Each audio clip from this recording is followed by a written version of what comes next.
The Mets, indeed, are number one.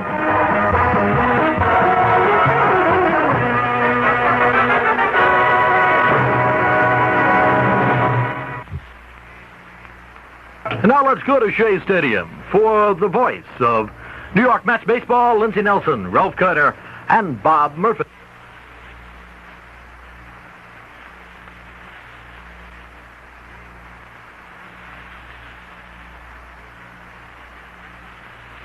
All our sponsors are proud to bring you Mets baseball on Sports 1050. Well, hi, everybody. This is Bob Murphy with Ralph Kiner and Lindsey Nelson, greeting you from Shea Stadium on an absolutely beautiful afternoon. Game 3 of the championship series. Right now, here's one of your favorite Mets. Hi, I'm Tug McGraw of the New York Mets. This broadcast comes to you to the courtesy of WHN Sora Radio and is authorized under radio rights granted by the New York Mets solely for the entertainment of our audience. Any publication, reproduction, or other use of the description and accounts of this game without the expressed written consent of the New York Mets is prohibited. In today's third game of the best-of-5 championship series for the National League crown, for Cincinnati, left-hander Ross Grimsley, he won 13 during the season. For the New York Mets, left-hander Jerry Koosman, he won 14 during the season. We'll be back to the starting lineups in just 1 minute. Now a word.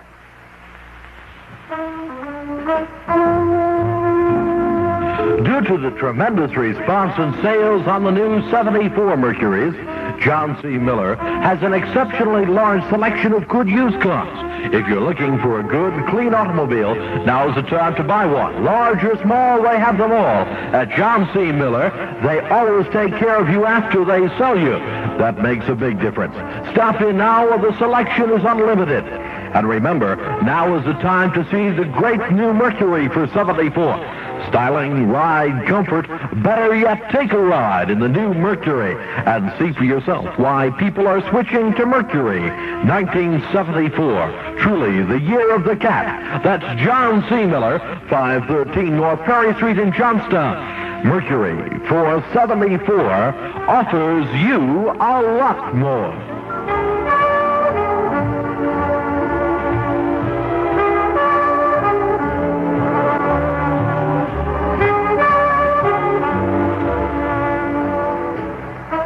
Color guard approaching, coming through the center field gates for the starting lineups. In batting order, here is Ralph Kiner. All right, Bob Murphy, and for the Mets, it'll be Wayne Garrett, the leadoff, who'll be playing third base. Batting second, the second baseman, Felix Meehan. Batting third, playing right field, Rusty Staub. Batting fourth, the left fielder, Cleon Jones. Batting fifth, playing first base, John Milner. Batting sixth, the catcher, Jerry Grody. Batting seventh and playing center field, Don Hahn. Batting eighth, the shortstop, Bud Harrelson, and the pitcher, Jerry Koosman, batting ninth. Mets going with the same lineup that they used in the first two games of the championship season, with the exception of the pitcher. For the Cincinnati Reds, Pete Rose will lead off. He'll be in left field. Batting second, the second baseman, Joe Morgan. Batting third and playing first base, Tony Perez. Batting fourth, the catcher, John Bench. Batting fifth, playing right field, Andy Costco. Batting sixth, the center fielder, Ed Armbruster. Batting seventh, playing third base, Dennis Menke. Batting eighth and playing shortstop, Darrell Cheney. And the pitcher, Ross Grimsley, batting ninth. Reds making two changes in their starting lineup from the first two games. Switching at third base, putting in the right-hand batter, Dennis Menke, in place of Dreesen, a left-hand batter who started the first two games. Also in center field, Geronimo has been benched, and they are going with the right-hand batter, Ed Armbruster, against the slants of Jerry Koosman. Now here from Shea Stadium, our national anthem, accompanied by Robert Merrill.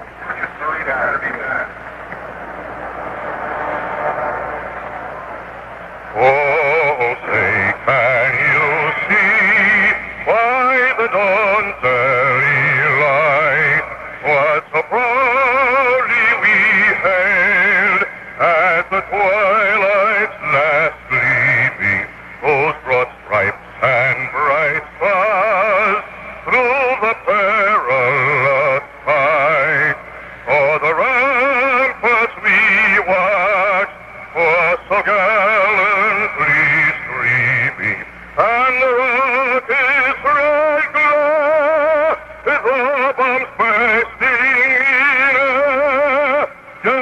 through the night, then a flag was still there. Oh, sailors, that's the spangled banner yet wave. For the land of the free and the hope of the brave.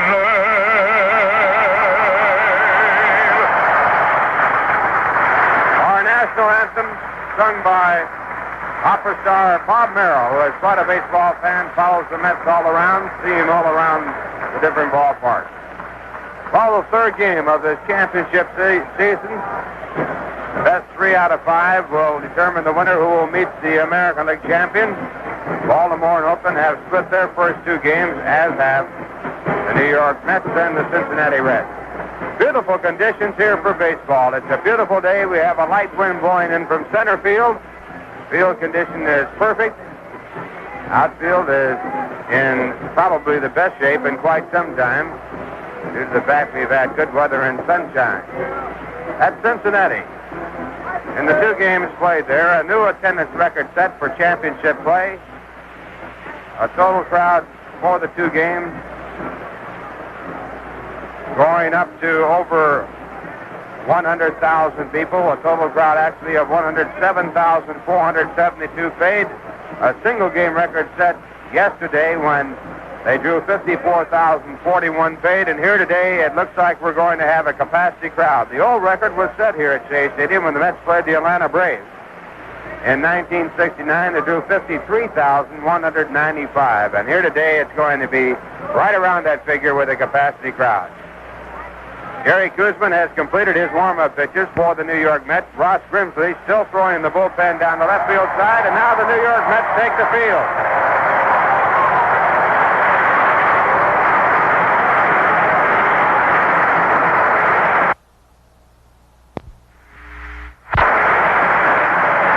Umpires are taking their station. 6 umpires for this championship game. Chris Pellicudis will be behind home plate calling the balls and strikes. Bob Engel, the umpire at first base.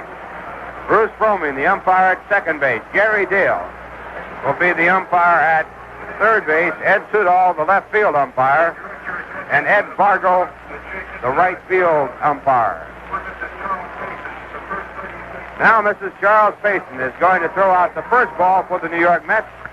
She, of course, the owner of the New York Mets, and she tosses it to Gary Grody, and Grody now walking up into the provisional seat set down there and handing the ball back to Mrs. Payson.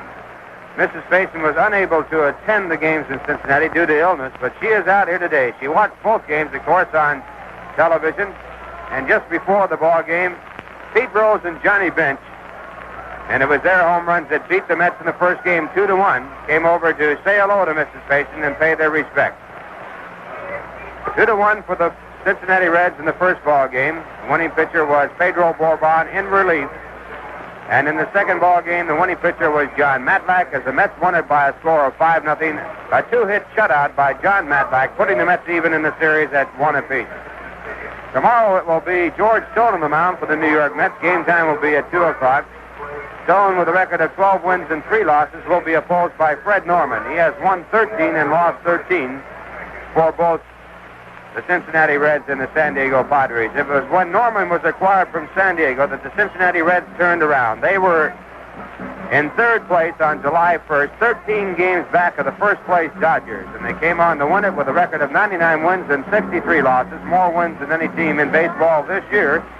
Mets ended their season winning on the final day of the season, actually going beyond the regular scheduled season, winning on Monday after the season was officially over. And they defeated the Cubs in that ball game. Tom Seaver, the winning pitcher, with Doug McGraw picking up a save, and the Mets finished with a record of 82 wins and 79 losses. And now it's Pete Rose stepping up to the batter's box. This ball game about to get underway. And for the play-by-play, Bob Murphy. All right, Ralph, thank you very much, and hi, everybody. Pete Rose leading off against Gary Koosman. In the first 2 games of the series, Pete has 1 hit in 8 times at bat. That was a home run in the 8th inning of the first game, and it tied the game 1-1. Jerry Koosman looking around, checking the defense. Pete Rose hitting right-handed, won the batting title, hit .338. And the first pitch of the day, high outside, ball one. Joe Morgan on deck, and then Tony Perez. Sparky Anderson making 2 changes in his lineup for the game today. Off the outside corner, a tall strike, 1-1. Dennis Menke replaces Dan Dreesen at third. Ed Armbrister will be in center field, replacing Cesar Geronimo to get more right-handed hitting into the Cincinnati lineup. The 1-1 pitch is low, a fastball, 2-1. The Mets won yesterday 5-0 on a brilliant 2-hitter by John Matlack, after the Reds have taken the opener 2-1. Now game 3, the 2-1 delivery. Outside, ball 3, 3-1. Pete Rose now has won the National League batting title 3 times. Now the windup, the 3-1 pitch. And a fly ball over toward the right field line. Staub going over across the line, and it will be in the crowd, no play. 3-2. Staub pinned himself right up against the rail box, but was unable to reach in far enough to make the catch. What a beautiful day in New York. We'll have a capacity crowd at Shea Stadium.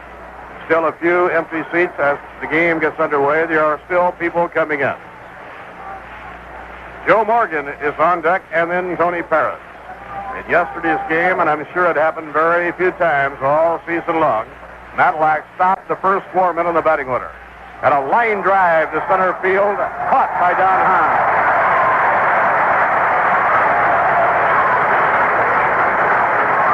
Rose on 3-2, lines out to Don Hahn. Hahn came straight in and made the catch. 1 out and nobody on. Now here is Joe Morgan. Morgan hitless at 8 times at bat in the series. During the season, batted .290. Hit 26 home runs, had 82 runs batted in, and he stole 67 bases.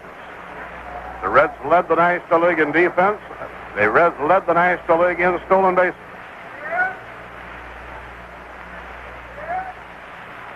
Koosman getting his sign from Grody. The pitch to Morgan. A pop-up down the first baseline in foul ground. Milner comes over and he's under it. He has it. Morgan, an easy out. 2 down, nobody on. And now here is Tony Perez, the slugging first baseman. Over the season, Perez hit .314 at 27 home runs and 101 runs batted in. Ceremonial first ball tossed out today by Mrs. Charles Payson, #1 Mets baseball fan and principal owner. Commissioner Bowie Kuhn is here watching the game, sitting with chairman of the board Don Grant of the New York Mets. The windup by Koosman, the pitch to Tony Perez. A change that is inside. He took something off on the fastball. Koosman changes speeds a great deal. He will change up off both the fastball and the curve. And the pitch. Fastball, a strike. 1 ball, 1 strike to Tony Perez. This year against Cincinnati, Jerry Koosman won 1 and lost none. The victory was a well-pitched 2-1 game. Change up a little bit low. 2 balls and a strike. Jerry's lifetime record against Cincinnati, 4 wins and 5 losses. Against left-handers this year, the Reds won 27. They've now lost 21. And a foul ball. He went after a breaking pitch, just barely nicked it. And the count 2-2. Johnny Bench is the on-deck batter.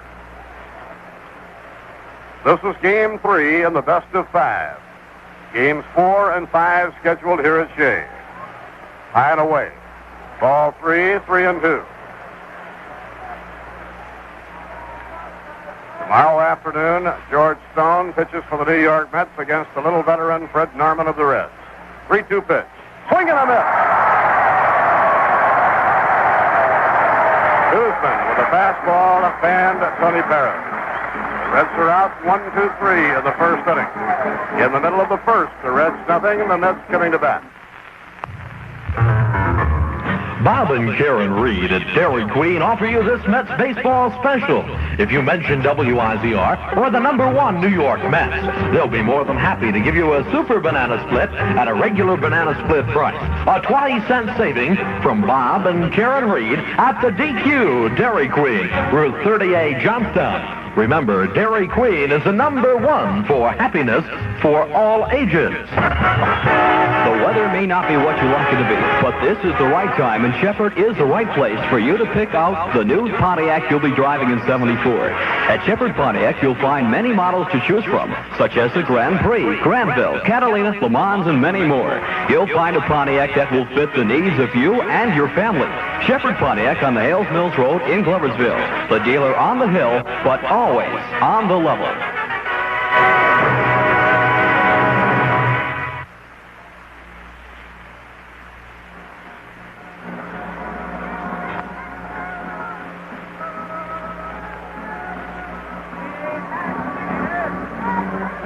Ross Grimsley, 13 wins and 10 losses over the regular season. He pitched brilliantly against New York. He had an ERA over the season of 1.8 against the New York Mets. 1-2 and lost 1. The game he lost to Jerry Koosman 2-1. Wayne Garrett will lead off. Wayne has 1 hit in 9 times at bat in the first 2 games of the series. And the big crowd here at Shea immediately starts to chant, "Let's go Mets." The windup and the pitch by Grimsley, a foul ball, back upstairs, strike 1. Grimsley is primarily a breaking ball pitcher.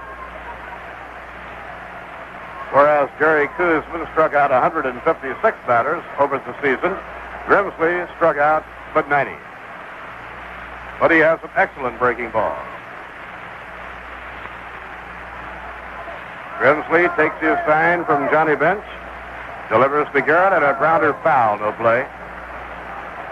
Grimsley's lifetime record against New York, he has won 3 and lost 2. And this year he won 2 and lost 1.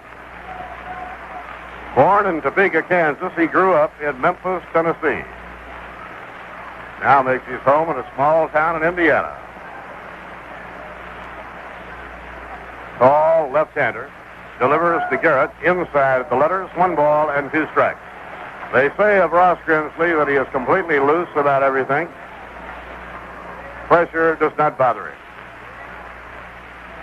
Felix Mian on deck, and then Rusty Staub. The 1-2 pitch to Wayne Garrett. Low outside, 2 balls and 2 strikes. Mets lost the opener 2-1. They were winning yesterday 1-0 going to the 9th inning. They scored 4 runs to put it away. And Matlack allowed only 2 singles, both collected by the right fielder Andy Costco. The 2-2 pitch, fastball, strike 3 call. Garrett called out. Now setting Cincinnati defensively, Tony Perez playing first, Joe Morgan at second. Darrell Cheney, the shortstop, and the veteran Dennis Menke is playing third. Pete Rose in left. Rookie Ed Armbruster is the center fielder, and Andy Costco is around at right. Armbruster played in Indianapolis in the American Association this year, was brought up on August the 31st, just in time to be eligible for championship competition. Felix Mian 1 for 7 in the series. Batted .290 over the year and had 185 base hits. And a fly ball in the air to shallow right field. Easy play for Andy Costco. He has it 2 down. This will bring up Rusty Staub.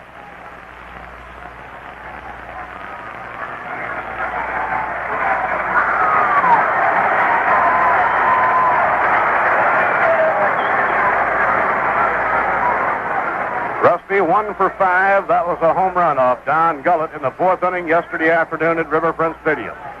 The Mets rode that home run until the 9th inning when they scored 4 more. The left-hander's pitch on the way. Curve outside and low, 1 ball and no strikes. Later today, Baltimore at Oakland. That series is also even at a game each. The remaining games will be played at Oakland. The World Series will open on Saturday in the American League City. And a high pop foul back out of play. During the World Series, there will be travel days. First two games of the series will be Saturday and Sunday, either in Baltimore or Oakland. Monday will be a day off. The three games in the National League City will be night games Tuesday, Wednesday, and Thursday nights. 1 ball, 1 strike, Staub waiting. And a swing and a miss and a breaking pitch. 1 ball and 2 strikes. Grimsley has good stuff. Last year in the championship series, the Reds were playing the Pirates. Pittsburgh won 2 of the first 3 games. The 1-2 delivery just outside 2-2. So the Reds were somewhat up against it in Game 4. They put Ross Grimsley on the mound. Grimsley, like Matlack yesterday, responded. He pitched a 2-hit shutout. So he can be very tough. The 2-2 pitch. Hit in the air to right center field. It's deep. Back goes the center fielder. Armbruster. It may go. Gone. A home run.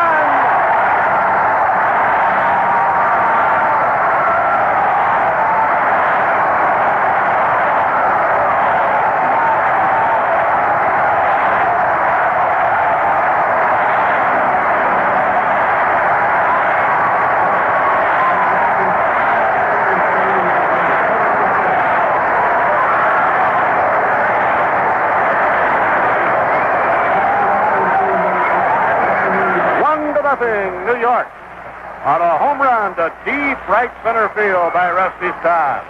It cleared the wall way over in right center at 396 feet from home plate. The Mets lead 1-0. Staub's second home run in 2 days. Jones takes a breaking ball, strike 1. The Mets leading 1-0. Staub's second home run in 2 days. He hit a 2-2 fastball. And how he did hit it. Leon Jones waiting. Line drive in the air to right, a base hit. Taken on a hop by Costco. Leon is on with a single to right field.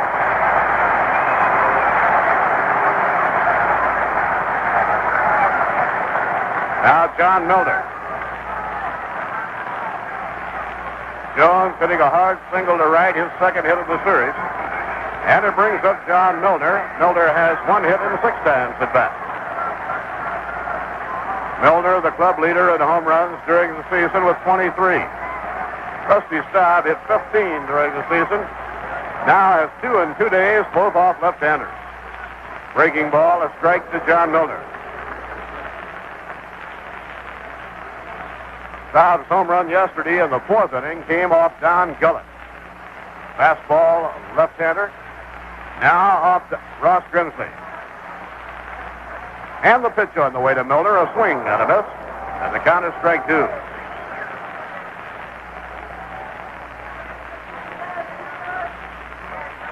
Jerry Grody stands for the on-deck circle, working with the Pine Tar Club. Grimsley with a 2-strike advantage, pitching to John Milner. 2 men away, Cleon Jones on first base. The infield and the outfield around to right. Look out. Way inside, Milner was flattened. Milner hitting the dirt to get away from an inside fastball.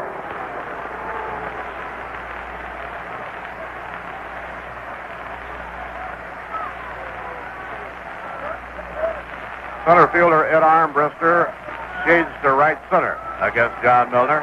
Costco, the right fielder, is deep. The shortstop, Cheney, way over, almost behind second base. They leave the regular shortstop hole open. The pitch. Low outside. Even count 2-2 on John Milner. Beautiful day in New York. Skies are brilliant blue and clear. Temperature about 70. Breeze blowing from left across. Perez holds against the runner of the pitch. Foul ball. Hit hard, but way back up into the crowd. Milner jerked his head up on that, far out in front, pulled it back into the crowd.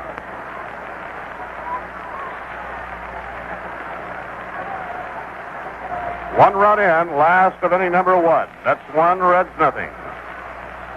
Staub's home run, one of his longest shots of the season. Now the stretch, the 2-2 delivery, and a pop-up. Foul ball might not be playable. It will go into the crowd behind the dugout. Tony Perez and Johnny Bench both coming over. Neither has a play.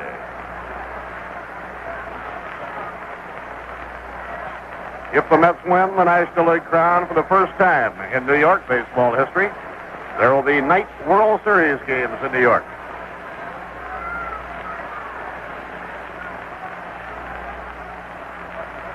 Now Cleon edging away from first.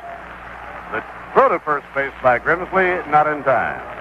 Eddie Yost coaching third and Roy McMillan coaching first.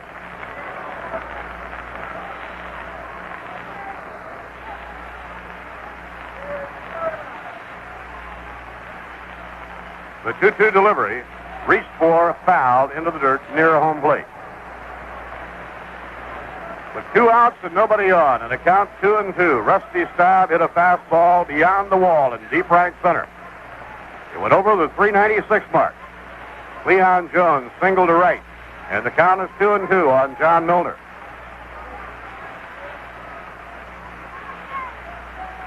Grimsley eyes the runner, Cleon Jones. Cleon has marvelous speed.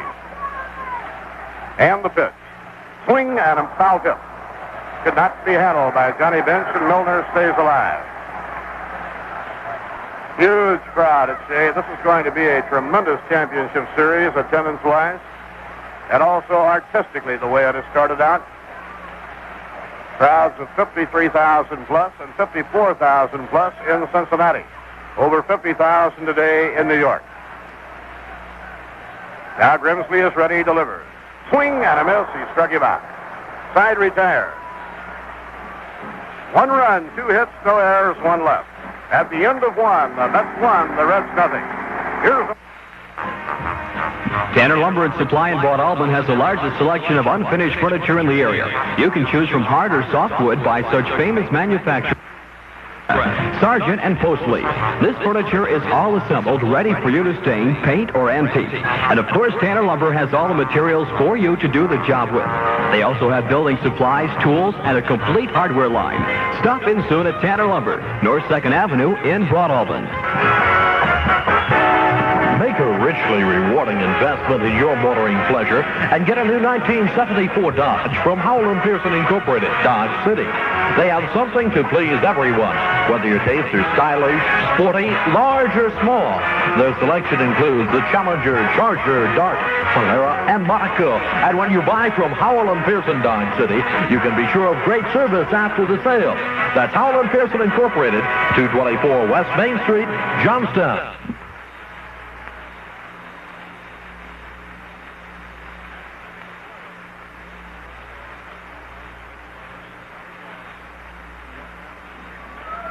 In the second inning at Shea Stadium, Johnny Bench will be up against Jerry Kuzman. Over the season, Bench hit .253, but he hit the long ball. 25 home runs, 104 runs batted in. In the series, Bench is 3 for 8. He had the 3 hits in the opening ball game. A single, a double, and a home run. The home run in the last of the 9th inning with 1 out won the ball game for the Big Red Machine. The pitch. An off-speed delivery, low, 1 ball and no strike. You must change speeds constantly against the red hitters. And the pitch on the way. Off-speed, a strike on the outside corner, 1 ball and 1 strike. The Reds have good hitting, and they have the kind of hitters who can really hit the fastball. The 1-1 pitch. Foul tip. Off-speed breaking ball by Jerry Kuzman, 1 ball and 2 strikes. Kuzman set up the fastball beautifully when he struck out Tony Perez. He threw all breaking balls until the last one. Pitching 1 and 2.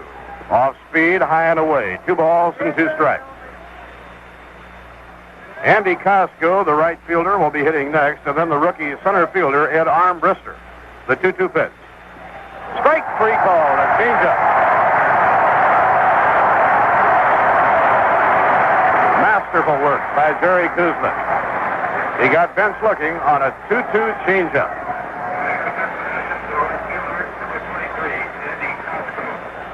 Andy Costco had the only 2 hits allowed by John Matlack in yesterday's 5-0 win. They were both singles to left field. Changeup, a strike called in the outside corner. Guzman starting out by throwing off speed to every hitter. Off speed again and a high pop fly to left field. Leon Jones puts the glove up, fighting the sun a little bit. He has it 2 down. 2 outs and nobody on. Now Ed Armbruster. He was the last player. He was the throw-in, so to speak, 2 years ago when the Reds and the Astros made the big deal. The trade that sent Lee May to Houston brought Joe Morgan and Jack Billingham, among others, to Cincinnati. He played at Indianapolis this year, and he hit .307. The pitch by Kuzman, a fastball, strike call. Cesar Geronimo played the first 2 games of the series, had 1 for 6. Sparky making 2 changes today to get more right-handed hitting. High and away, 1 ball and 1 strike. Armbruster is from Nassau in the Bahamas. 25-year-old outfielder, bats right-handed, hits out of a crouch. Swing and a miss, a fastball. 1 ball and 2 strikes. Now with the young hitter standing in, Kuzman is going with his fastball. Against the pros, Benson Costco, he threw off-speed delivery. Kuzman has his sign. The 1-2 pitch. He struck him out. Fastball. 3rd strikeout for Jerry Kuzman. No runs, no hits, no errors, none left. In the middle of the 2nd inning, the Mets won and the Reds nothing. Danny Donuts on Market Street in Amsterdam is rooting for the Mets. If you want fresh-tasting donuts, fresh eggs, or milk, stop at Danny Donuts. Fred Davidson has joined Danny Donuts as their new manager, and you're invited to stop in and try any of his famous Dandy Donuts today. Dandy Donuts are available in your favorite flavors, so stop in today at Fred Davidson's Dandy Donuts, Market Street in Amsterdam. Don't forget, Dandy Donuts has coffee and cold cuts, too. The busy corner in Mayfield is a home of customized, all-aluminum truck casts that will add beauty and durability to your pickup. They also carry a complete line of snowblowers, Mothberry racing and touring bikes. These bikes come in 3, 5, or 10-speed models and are ready to go at the busy corner of 30 in Mayfield. The busy corner is a full-service station, too, and open Monday through Friday till 8 p.m., Saturday till 5, and Sunday till 3. Mets are number 1 in baseball.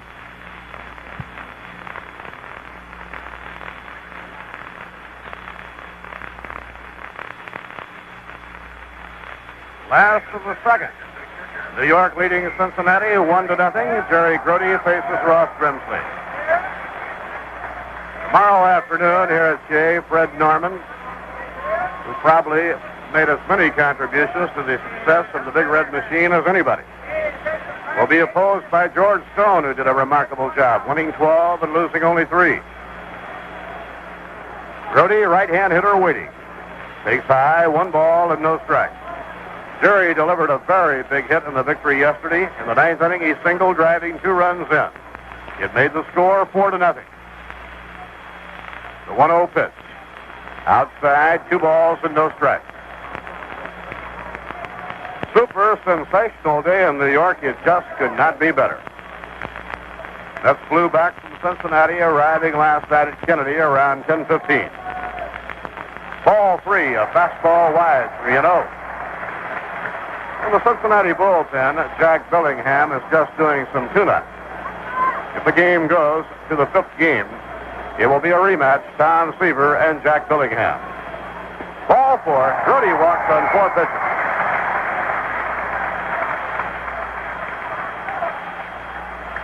Coming to the plate, Don Hahn. Don has 2 hits in 6 times at bat. Don collected both hits in yesterday's ballgame. He had a base hit in the 9th as the Mets scored their 4 runs to put the ballgame away. Ross Grimsley. Now working from the stretch, delivers, and a curve, swung and miss. Grimsley is 6'3", weighs 195 pounds.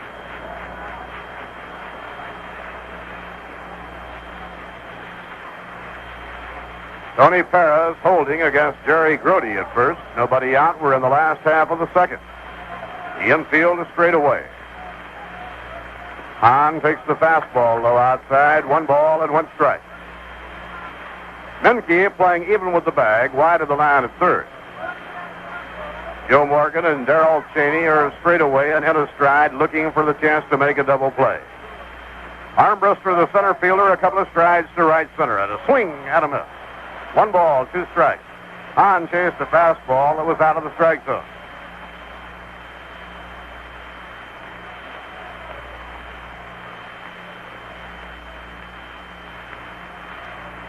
Buddy Harrelson is the on-deck batter.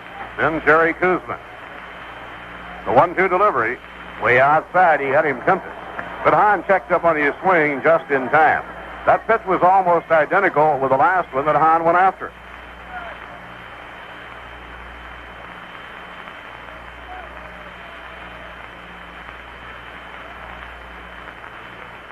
Johnny Bench provides the target. The 2-2 pitch. Line drive, base hit to right field. Brody will go to second base and stop. The ball thrown in by Costco. The Mets now have 2 men on.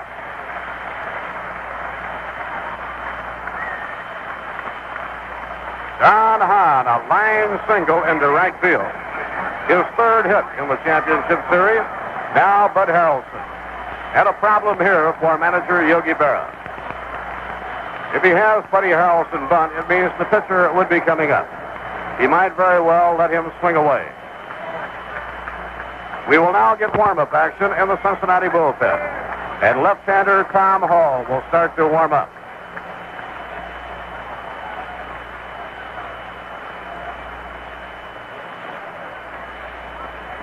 Buddy Harrelson, 1 hit and 6 times at bat. He singled in a run in the 9th inning yesterday.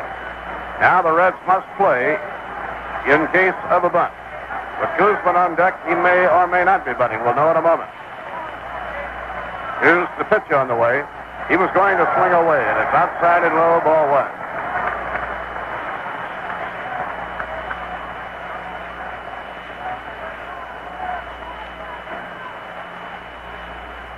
During the season, Buddy had 4 hits and 9 times at bat off Ross Grimsley.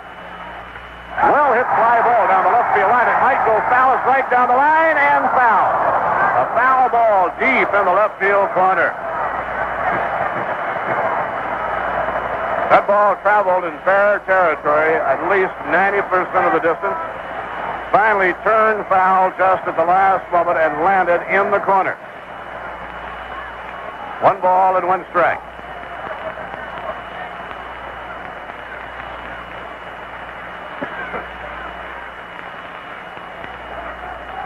Harrelson running it out. Now is back in the batter's box. Brody on second and Hahn on first. Nobody out. Last of the second. And the pitch. Curve, a strike on the inside corner. 1 ball, 2 strikes.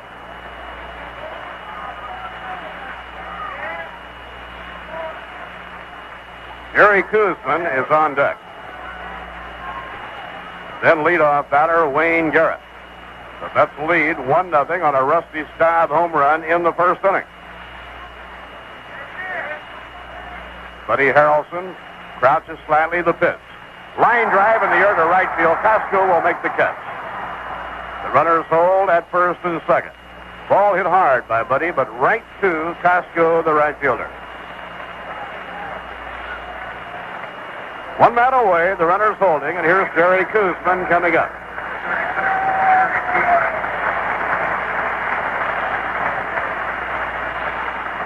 Now the Reds at first and third will be looking for the sacrifice. Kuzman over the year had 8 hits and 78 times at bat. But in the spot, they figure he will be trying to lay the ball down. Wayne Garrett waiting on deck. The pitch. He turns to bunt, and it's outside, 1 ball and no strike. In the Cincinnati pen, left-hander Tom Hall is warming up. He was treated roughly by the Mets in the 9th inning yesterday.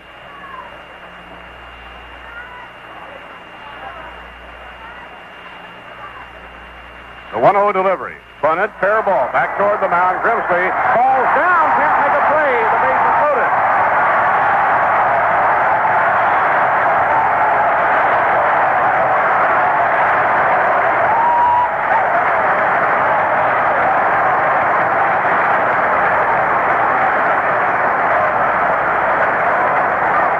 Bases loaded with one out, and Wayne Garrett coming to bat. Guzman bunted beautifully.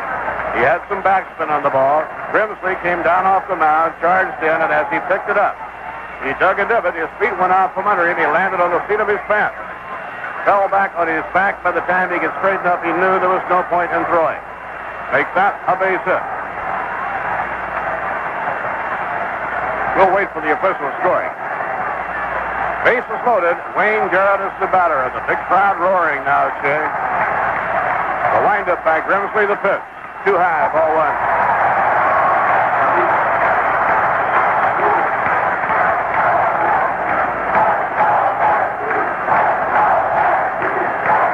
Lead runner on third is Grody. Hahn on second and Guzman on first, one out. Garrett was struck out in the first inning. Wayne one hit and 10 times at bat in the series.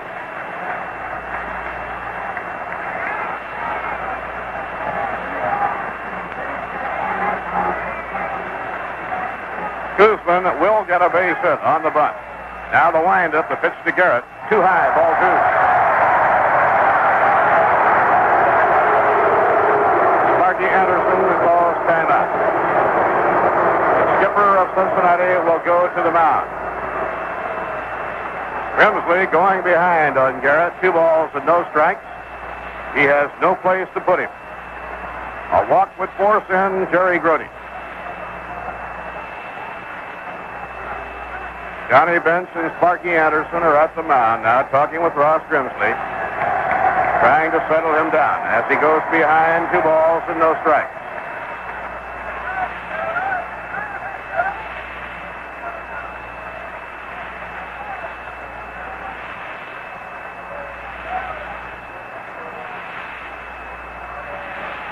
Cincinnati playing the infield at double play depth. Menke, even with the bag wide of the line. The 2-0 delivery. Foul straight back, 2-1. Yogi Berra gave Garrett the green light to try and hit the 2-0 delivery, figuring Grimsley would be trying hard to throw a strike. The ball was fouled off. Garrett, who can pull the ball, being played around to right by the outfield. The 2-1 pitch, foul back, strike 2. It's 2-2.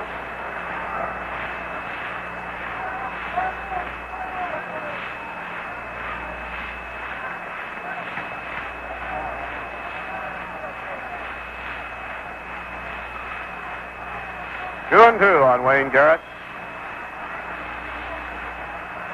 Grimsley again getting his sign from Johnny Bench. The runners edge away. Here's the pitch.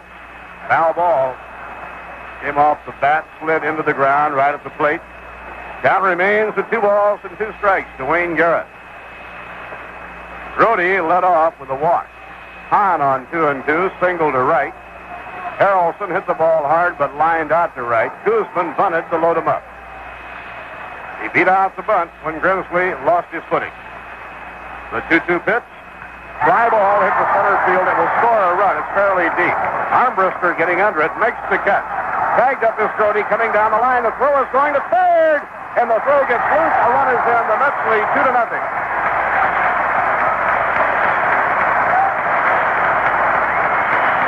Throw from Armbruster went through the third baseman Menke and was backed up by Grimsley.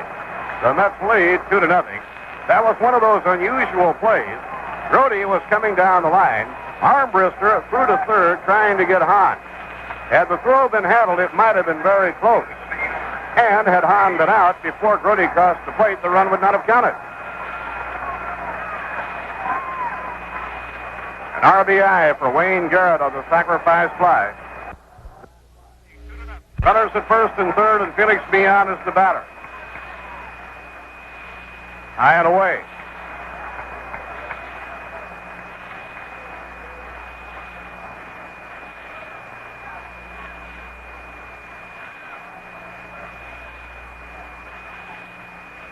Felix 0 for 1, fly to right, his first time up. The pitch by Grimsley. Hit of the air, foul down the right field line, over into the crowd. 1 ball, 1 strike.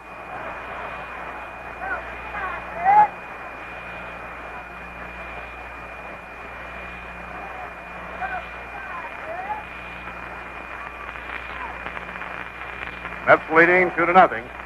Leon choking way up on the handle of the bat. In comes the pitch. Too high. Fastball by Grimsley. 2 balls and 1 strike. Don Hahn on third and Jerry Kuzman on first with 2 men away.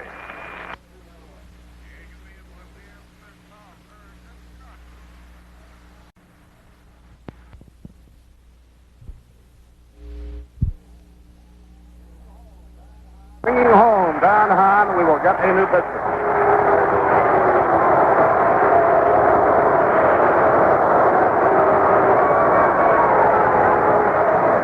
Starting pitcher, Ross Grimsley, will leave the game. Tom Hall, a hard-throwing, a very slender left-hander, will come in. Grimsley has been KO'd.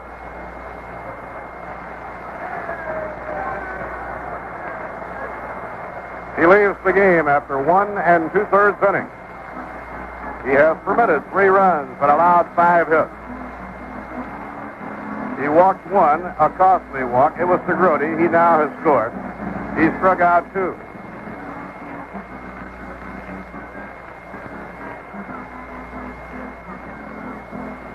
And Tom Hall comes in the ballgame.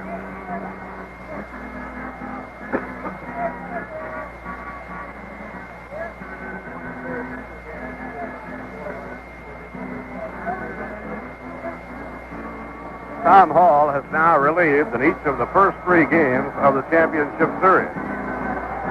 He relieved in the opening game, walked Rusty Staub, went behind Milner, and was replaced by Pedro Borbon, who then got the side out. Then yesterday, he started the 9th inning and was charged with 4 runs.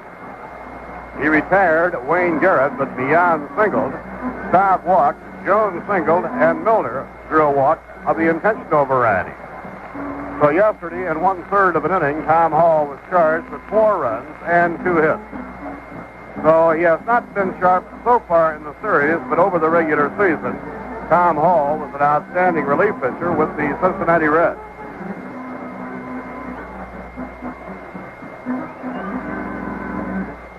Rusty Staub will be the first batter up against the hard-throwing lefty, Tom Hall.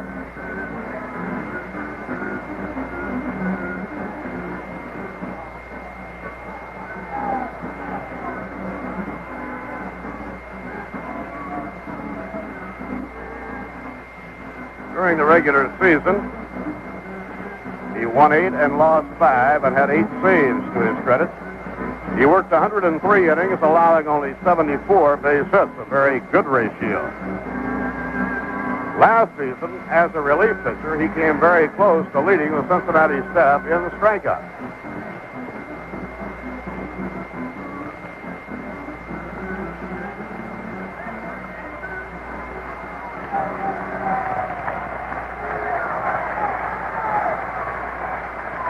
Now we are ready to resume. There are so many "We Believe" banners around Shea Stadium now. It has become the battle cry of the New York Mets. It was first uttered by Doug McGraw when he said, "You gotta believe." Rusty Staub waiting a swing and a missed strike 1. Rusty gave New York the lead in the first inning with a very long home run.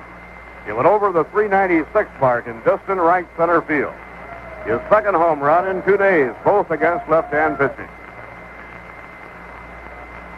Mets now lead 3-0. We're in the last of the second.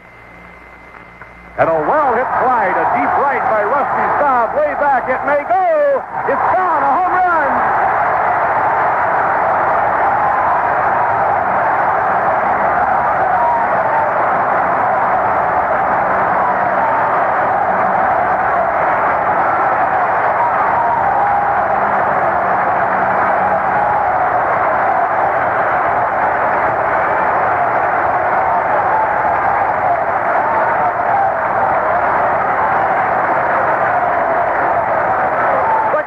New York.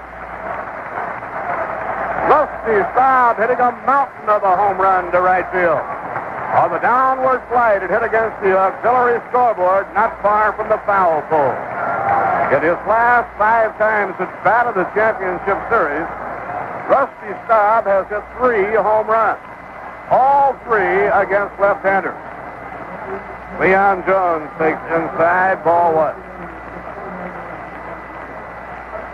In his last 5 at-bats, 3 home runs, all 3 off left-hand pitching. High to Cleon, 2 balls and no strikes. Mets now leading 6-0. 5 of the 6 runs charged to Ross Grimsley. The 2-0 delivery. Fastball wide, ball 3-0.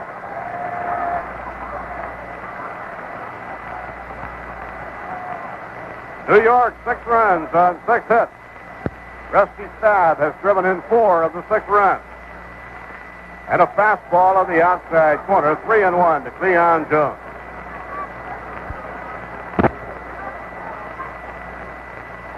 Mets scored 1 run in the first inning after 2 were out. And a swing and a miss at a curveball, 3-2. They scored their 2nd run in this inning as the 2nd out was being made on a sacrifice fly. 3 more have come in with 2 men down. Clutch hitting. 3-2 delivery. And a foul back up into the crowd, no play. The Mets 6 and the Cincinnati Reds nothing in the 2nd inning.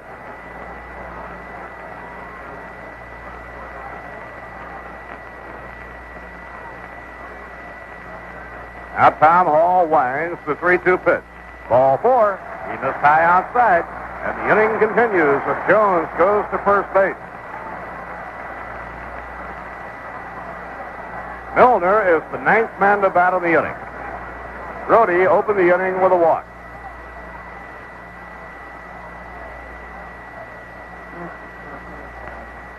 Dave Tomlin, a left-hander, now warming up in the Cincinnati bullpen. Here's the pitch on the way. Swing and a miss and a fastball.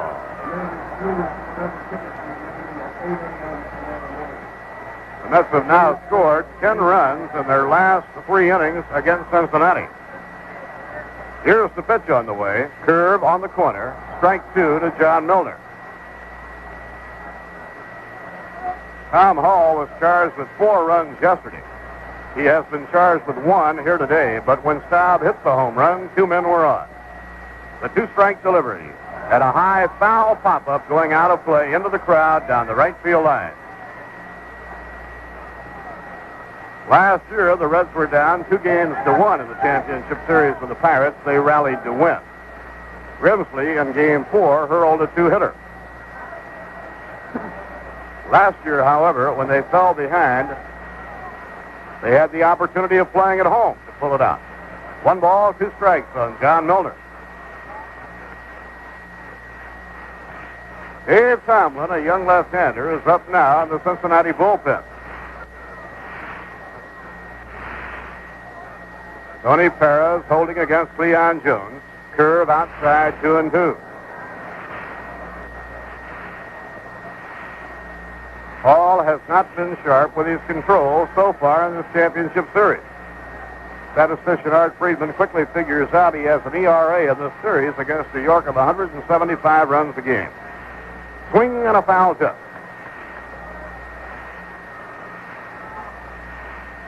That's a lot of runs, Art.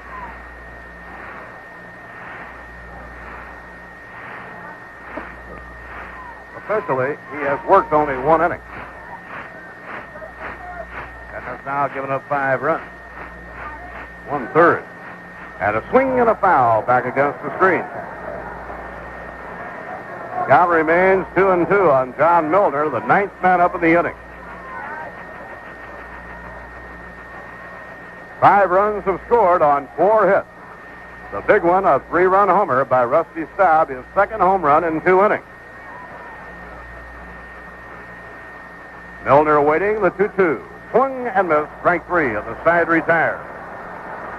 But a huge inning for New York, 5 runs. 4 hits, no errors, 1 left. At the end of 2, the New York Mets 6 and the Cincinnati Reds nothing on the road.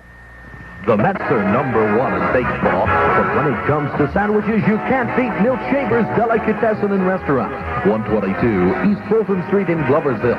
At Milt Shaver's, you'll have a sandwich that can't be beat. You can choose from the largest selection of imported and domestic beers anywhere.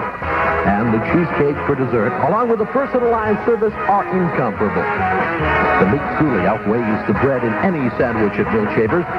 And don't forget, when you go to Milkshaver's, you'll be satisfied because the sandwich is surely a complete meal. That's Milkshaver's Delicatessen and Restaurant, 122 East Fulton Street, Gloversville. Richly rewarding investment in your motoring pleasure and get a new 74 Dodge from Howell & Pearson Incorporated, Dodge City. They have something to please everyone, whether your tastes are stylish, sporty, large, or small. Their selection includes the Challenger, Charger, Dart, Polara, and Monaco. And when you buy from Howell & Pearson, you can be sure of great service after you purchase your new car. That's Howell & Pearson Incorporated, 224 West Main Street in Johnstown. Okay, the Mets lead the Reds 6-0. They have shocked the Big Red Machine to this point in the ball game. But the Reds have the kind of bats you cannot get complacent with. And as we go to the third to pick up the action, Ralph Kiner. Well, the Reds noted for their vaunted power, but the Mets so far in this series have run the Mets by 11-2. Mets have scored 11 runs to the Reds 2, but it's still not over. The Reds are very strong batting ball club. Dennis Menke to lead off. First game he has started, the Mets saw him one time. He was up once and did not get a base hit. Was struck out, as a matter of fact, by John Matlack. And the first pitch by Koosman after a long wait is high for a ball. Reds will go to a pinch hitter for the pitcher, who is the third batter in this inning. Here's the pitch back to the plate. It's swung on and fouled back into the stands. 1 ball, 1 strike. Dennis Menke to lead off for the Reds in the third, followed by Gerald Cheney, the shortstop, and then the pitcher is scheduled up. But action going in the bullpen as Tomlin throws out there in preparation for a pinch hitter. 1-1 the count. The pitch back by Koosman. High curveball that's outside. It's 2 balls and a strike. Koosman struck out 3 in the first 2 innings, getting Perez, Bench, and Armbruster. 2-1 pitch is inside a ball. It's 3 balls and 1 strike. Koosman had a full count on P. Rose, got him to line out to center field in the first, had a full count on Tony Perez in the first, struck him out with the fastball. Now 3-1 to Dennis Menke. Pitch back is hit out to deep left field. It's going to be gone. It is gone. Goodbye. So the Reds are on the scoreboard as Menke homers. It's now a 6-1 ball game.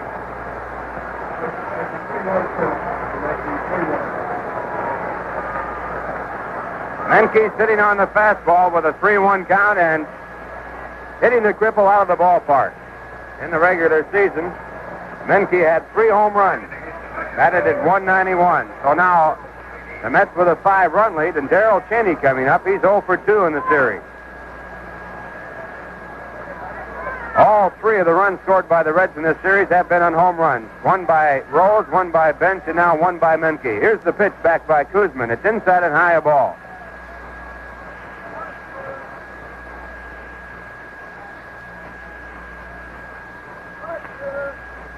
And the left-hander into the windup. The 1-0 pitch, a called strike, 1-1. Cheney batted .181 in the season with 14 runs batted in, 1 extra base hit. It was a double. Now Koosman misses low. 2 balls, 1 strike.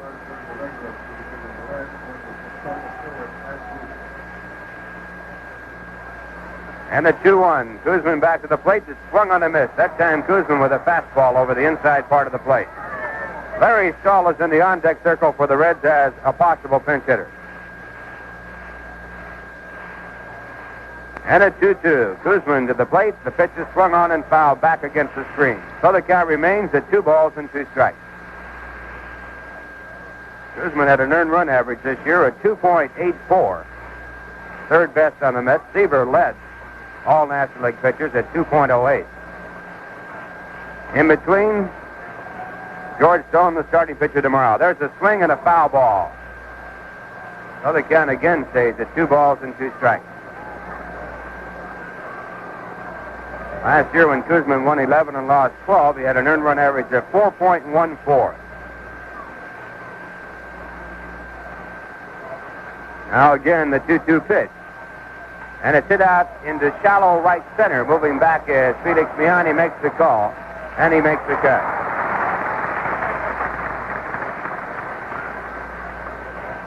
One away, it brings up Larry Stahl, a pinch hitter.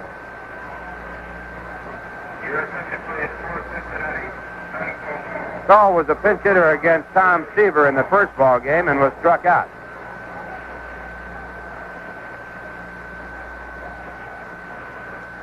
Stahl, a former New York Met, batted .225 for the season for the Reds with 2 home runs and 12 runs batted in. And the first pitch is called a ball.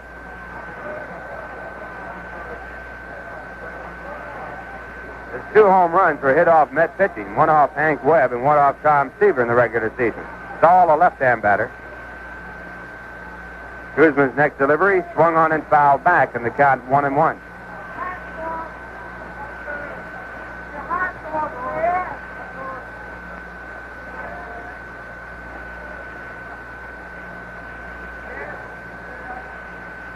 On deck batter, Pete Rose. Shadows have moved across in front of home plate now. Here's the pitch to Stahl. It is taken low. 2-1 the count. As those shadows move out, it will make it more difficult for the hitters. Now Guzman into the windup. The 2-1 delivery. Swung on and missed. 2-2. Guzman in the regular season gave up 18 home runs in 263 innings and 35 starts.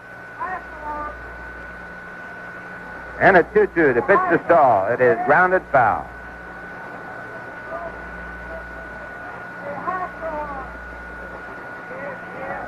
In the press release book, Stahl is credited with a 500-foot home run while playing for Kansas City. That's a lot of yards. Now again, Guzman with his 2-2 delivery. And it's a curveball, change curve. It is just inside. Stahl full completely, and Guzman thought he had a strike, so did Grody. But it was called a ball, and it's now a full count at 3-2.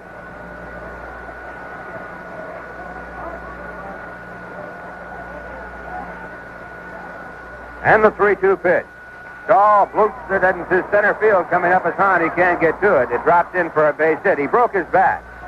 So Stahl is on. 1 man out. The Mets leading 6-1, and Pete Rose coming up. We pause for station identification. This is the New York Mets Baseball Network. WIZR, FM and AM, Johnstown, New York.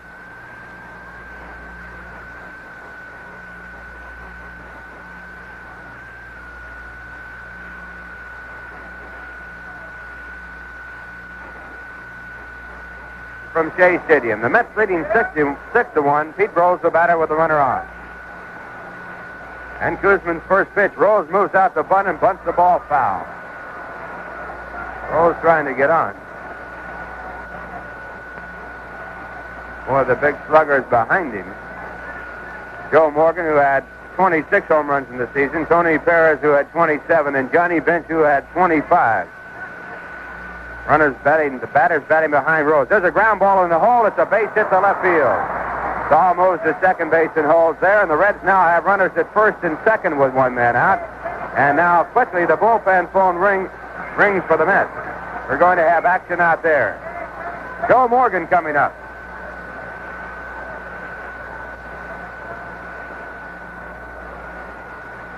Morgan fouled out the first his first time up on 1 pitch.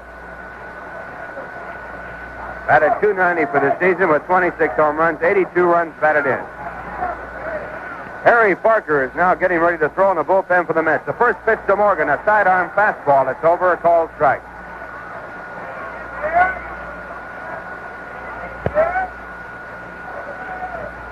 Morgan, a tough man to double up.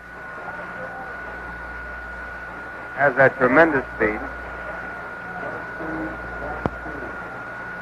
Guzman reading the signs from Jerry Grody. Now he goes to the set position, and his 1-strike delivery. It is just outside. 1 ball and 1 strike.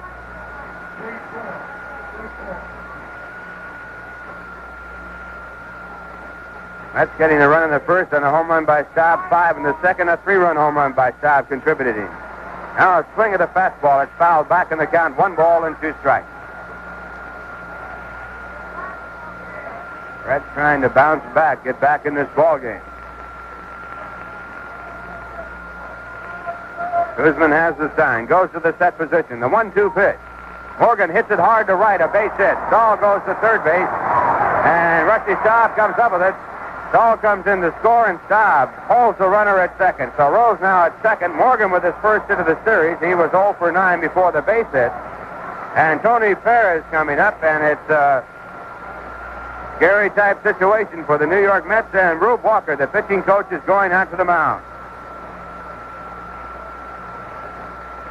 Mets leading 6-2. Reds with runners at first and second, one man out.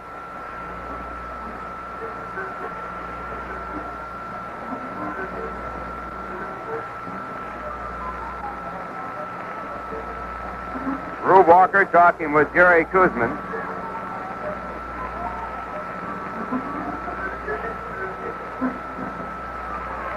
Now Walker going back to the bench as Harry Parker throws from the bullpen for the Mets, the right-hander. Tony Perez, the batter. He was struck out on a 3-2 fastball his first time up. Had 27 home runs in the regular season, drove in 101 runs, batted .314. Perez, the right-hand batter, and Kuzman's first pitch. Fastball over the inside corner, a called strike. Perez did not like the call by Chris Balakutis, the home plate umpire.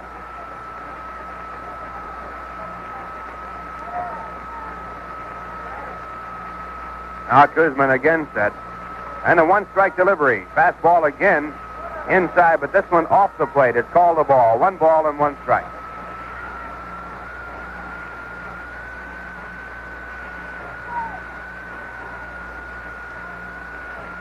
One ball, 1 strike. Kuzman back again. Perez hits it out to center field, moving over to Hahn. He is there, and he makes a good running catch. Rose tags up at second, moves over to third after the catch, but the Mets get the second out of the inning.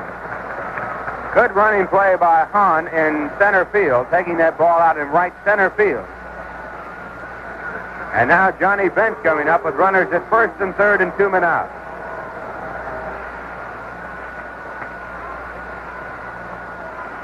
Bench was struck out his first time up. He got caught looking at a change curveball. Bench hitting .253 for the season, had 25 home runs, 104 runs batted in. Harrelson playing deep in the hole, the shortstop. Meehan shaded over toward second base, and Kuzman ready. Here's the pitch to Bench. Change up curveball, a swing and a miss, strike 1. Bench with a vicious swing, but the curveball with the off speed upsetting his timing. Now Kuzman reads the signs from Jerry Grody. Looks over at third, goes to the set position, checks at first base. And a throw to first base, Morgan back.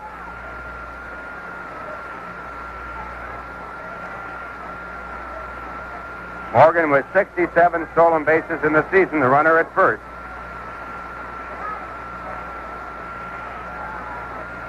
Now Kuzman again sets. Here's the pitch. And Bench hits it hard at the shortstop, Harrelson. He makes a one-hop grab, throws to Meehan, and the inning is over. Harry Kuzman getting out of the inning with only 2 runs scored on 4 base hits. 2 men left in the score at the end of 2.5 innings. The Mets 6, the Reds 2. Now a word from Air Jamaica. Don't trade in that banged-up buggy that you have just because it's a few dents and scratches. Let the experts at Bob's Body Shop, extension of South 2nd Avenue, Broadalbin, fix those bumps and bruises for you. They've got 12 years' experience backing them, and they know what they're doing. They'll even give you free appraisal of the work done. So if your car needs a facelift, put it in the qualified hands of Bob's Body Shop, Broadalbin, or call 883-5490 anytime. While you're shopping in downtown Gloversville, take a break and stop in at B&D Luncheonette, conveniently located on North Main Street. Enjoy a delicious sandwich, refreshing beverage, and great service. When you're done eating, you'll be ready for the great sales in downtown Gloversville. That's B&D Luncheonette on North Main Street in Gloversville.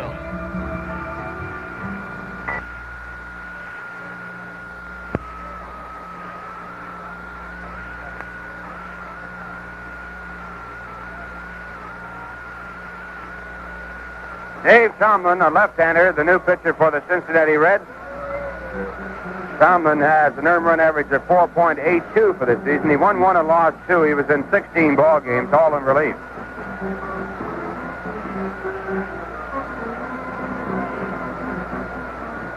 Tomlin worked 27 innings, gave up 24 hits, allowed 15 earned runs, walked 15, struck out 20.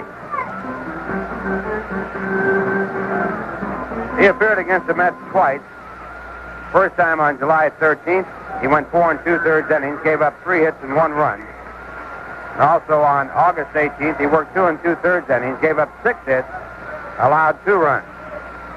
Tomlin was with the Reds twice. He was recalled from Indianapolis June 15th and then optioned out to Indianapolis on July 20th. Recall later on August the 10th. Then the left-hander's first pitch to Jerry Grody is outside the ball.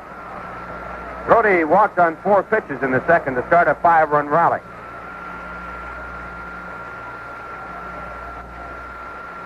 And Tomlin into the windup. The 1-0 pitch to Grody, line to center field. It's a base hit. Ball fielded on 1 hop by the center fielder, Ed Armbruster. And the Mets have their 7th base hit in the ball game. Grody on and Don Hahn coming up.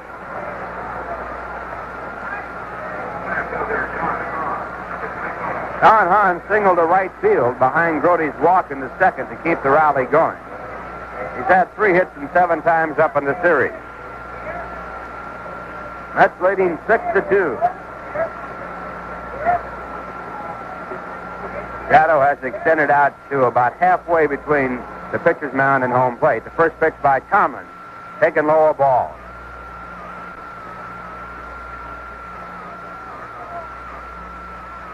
Tomlin, a tall, skinny, appearing left-hander, has a lot of motion in his throwing. Reads the sign, sets up. And the big kick and pitch to the plate. Hahn takes it at the knees. A call strike. It's 1-1.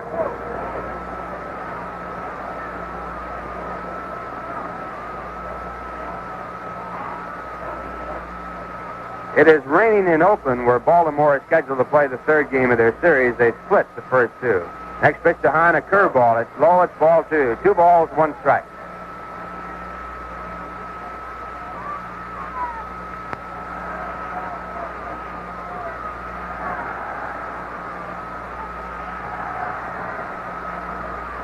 Two and 1 the count. Tomlin sets up and throws to first base. Grody back easily.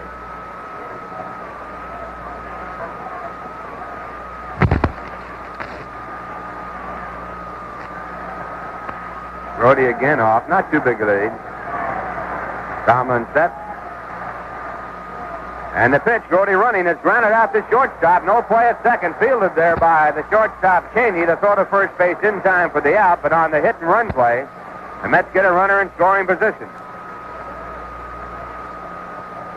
So a runner at second base with 1 away and Bud Harrelson coming up.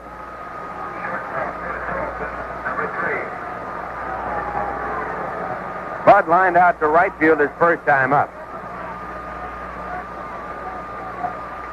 So far in the series, he's 1 for 7. Finished the season hitting safely in 14 of his last 16 ball games. Ended up at .258 for the year. On deck batter, the pitcher, Jerry Kuzman. And the first pitch to Harrelson, taken low and inside. In fact, it bounces in the dirt. It's blocked by Bench, and Grody has to hold at second. Good play by Bench. Blocking the ball out in front of home plate, where he scrambled to it in a hurry and held Grody at second.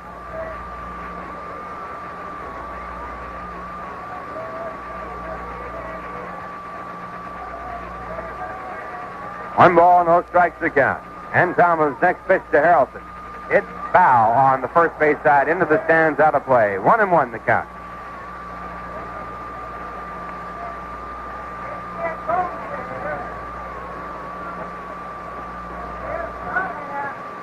Bud, in his first batting appearance in today's ball game, drove one deep down the left field side. That was long enough to be extra bases, but just foul. 1-1 pitch to Harrelson, way outside. The fastball missing high and away. 2 balls and 1 strike. Harrelson in this spot could not get much to hit.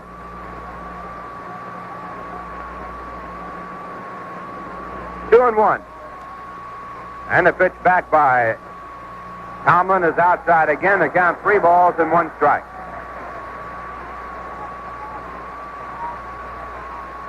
Dennis Menke, the third baseman in today's game, comes over to say something to Dave Tomlin.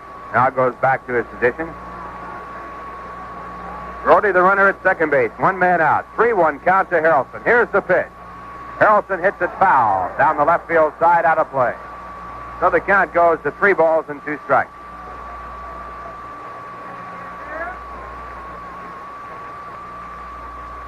Mets leading 6-2. Got a run in the first on a home run by Rusty Staub. Got 5 in the second. 3 of them on Staub's second home run. Reds got 2 back in the third. Now the 3-2 pitch. It is popped up into left center field. A long run for Armbruster, but he is there. He gets under the ball and makes the catch, and Grody halfway hustles back to second. 2 men away, it brings up Jerry Kuzman.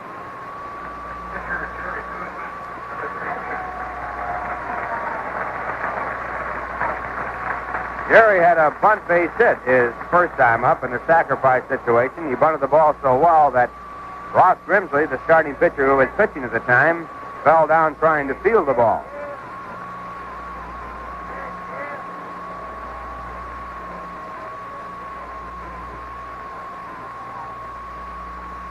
And Tomlin's first pitch to Kuzman. It is high a ball.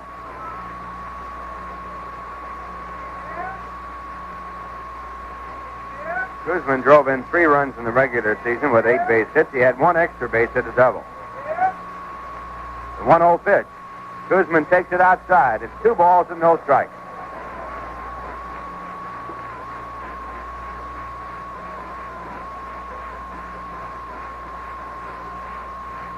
Kuzman batting right-handed. Of course, he's a left-handed thrower. 2-0 delivery. Kuzman takes it. It's a called strike. 2-1. That pitch was a borderline pitch. Just catching the strike zone.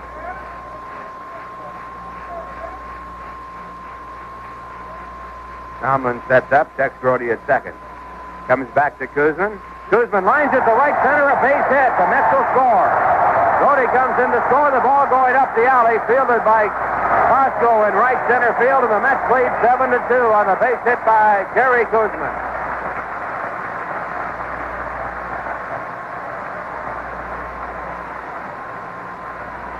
Jerry Kuzman, with 3 runs better than the regular season, now has become the second Met pitcher to drive in a run. Seaver drove in 1 in the first game. And Kuzman is on first base with Wayne Garrett coming up.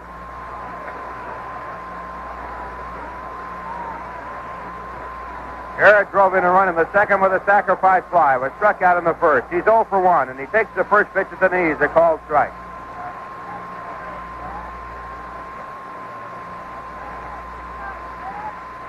Tomlin sets up, and the pitch back to Garrett.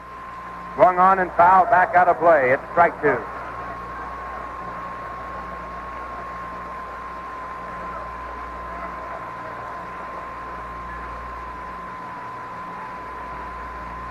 And Dave Tomlin, the left-hander, sets again. The 2-strike delivery.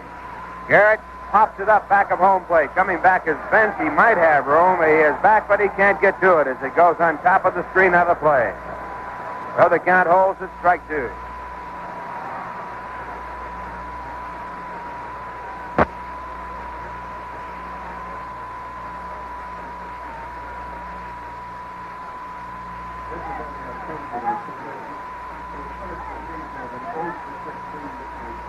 No balls, 2 strikes. Again, Tomlin sets up with a 2-strike pitch. The pitch to Garrett is low, and it's 1-2.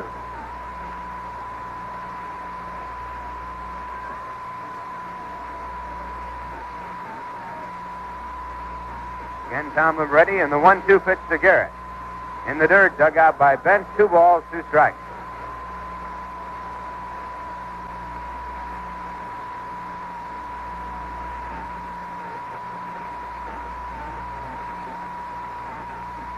Two balls, 2 strikes. The next delivery to Garrett is swung on and missed, and Garrett is struck out of the side, retired. But the Mets get a run on 2 hits. 1 by Jerry Kuzman, 1 man left. And the score at the end of 3, the Mets 7, the Reds 2. Drop everything. The Singer Sale-a-thon is on now. Stop in at the Singer Sewing Center, 36 North Main Street in Gloversville, and save a bundle.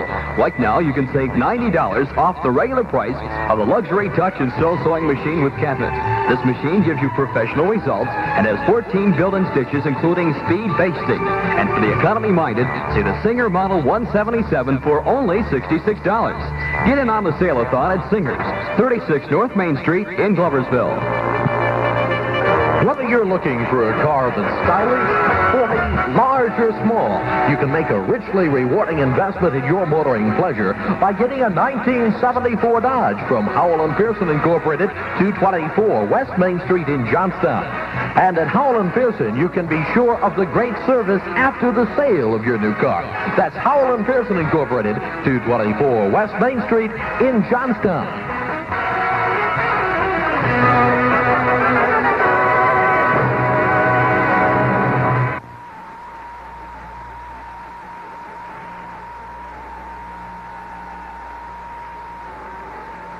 We're going to the top of the fourth inning. The Mets leading 7-2.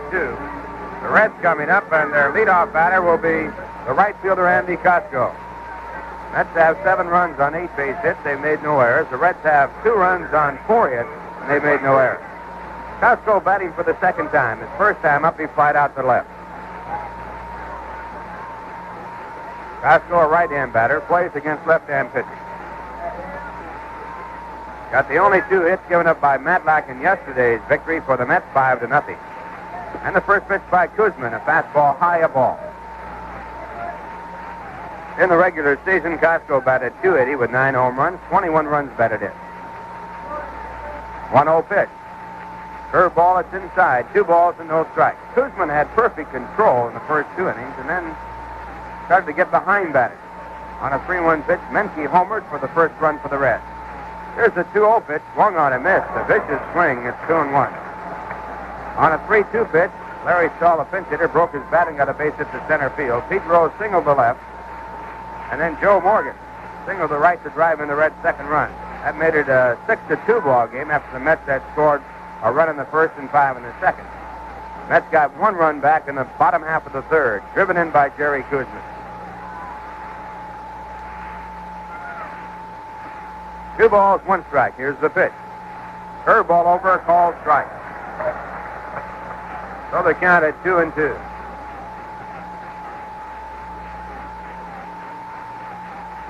Now Kuzman ready into the windup. The 2-2 pitch, a let up. It's fouled back into the stand. So the count remains at 2 balls and 2 strikes.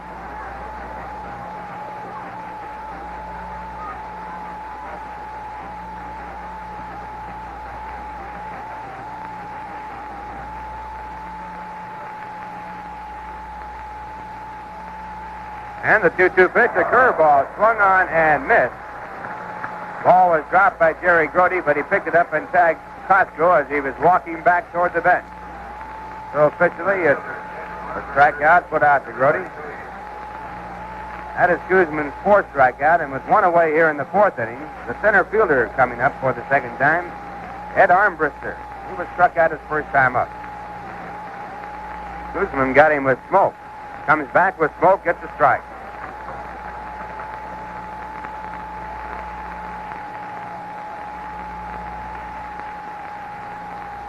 And the left-hander back, and a pitch inside, 1-1. Armbruster batted .216 for the Reds. He was brought up from Indianapolis, where he was hitting .308. 1-1 pitch, fastball over the inside corner, called strike 2, 1-2.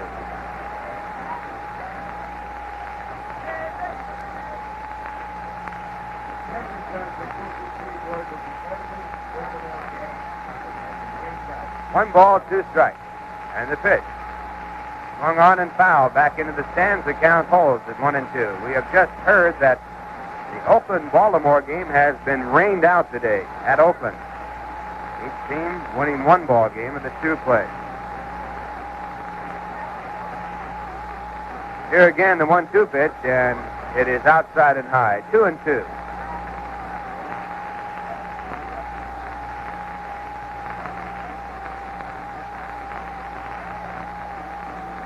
Now Kuzman with his 2-2 delivery, and he misses inside just off the plate.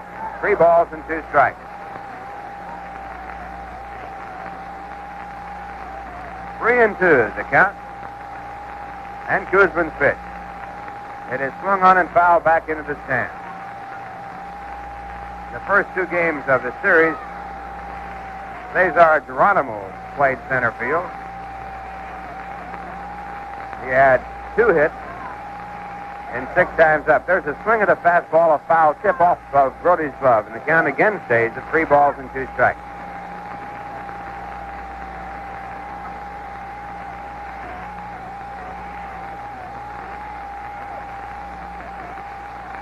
Three and two. Again, the pitch by Kuzman. It's lined to left field, a base hit. Brewster, he runs at first base and holds there. And the Reds now have their 5th hit in the ball game. A runner on, and a batter coming up is Dennis Menke. Homered his first time up.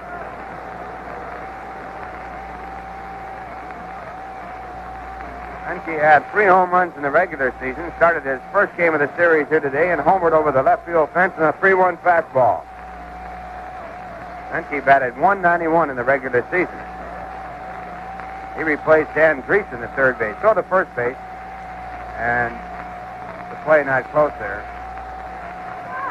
Armbruster back with no trouble. Pedro Bourbon is warming up in the bullpen for the Reds as they work down to their pitcher in the batting order. Change up, it's swung on and foul. A 1-strike count.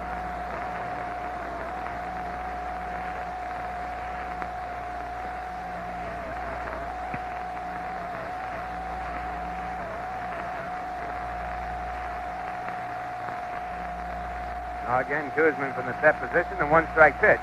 Over the outside corner, a fastball for a called strike 2.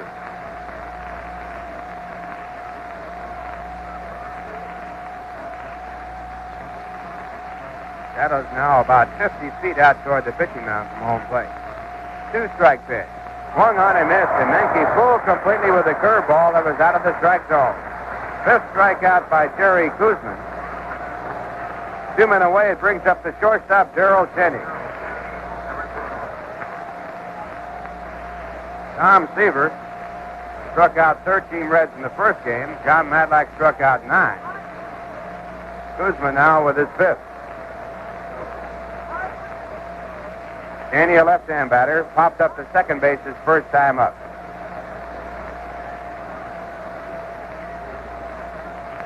And Kuzman working from the set position. His first pitch, it is taken high. Ball 1 on the pitch. Cheney faked a bunt.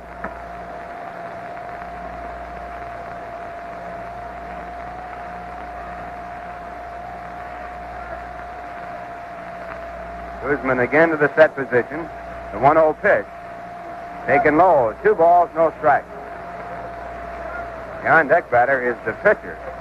But if Cheney would get on, they'd go to a pinch hitter. 2-0 the count. And the next pitch, and it's in for a called strike. Cheney was out in bunting position, taking all the way. 2-1.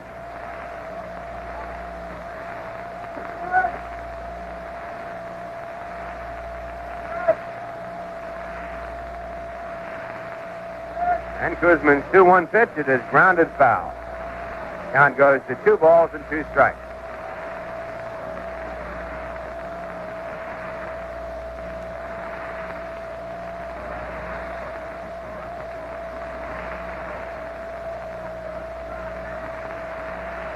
Cheney replaced Dave Concepcion at shortstop, and he broke his leg.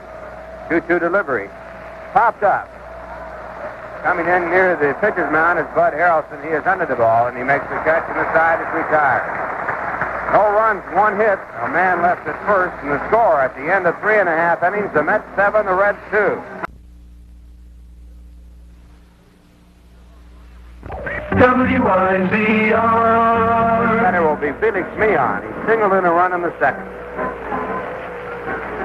That's not Ross Grimsley, the starting pitcher, out of the box after 1 2/3 innings. He was charged with 5 runs on 5 hits. He struck out 2 and walked 1. Tom Hall came in and worked 1/3 of an inning. Gave up 1 hit, a 3-run home run by Rusty Scott. He was charged with 1 run. He struck out 1 and walked 1. And Dave Tomlin, still working in the ball game as the 3rd Red pitcher. The first pitch, a strike. Tomlin gave up 1 run and 2 hits in his 1 inning of work in the third. Left-hander back, and the pitch is over the outside corner. Strike 2.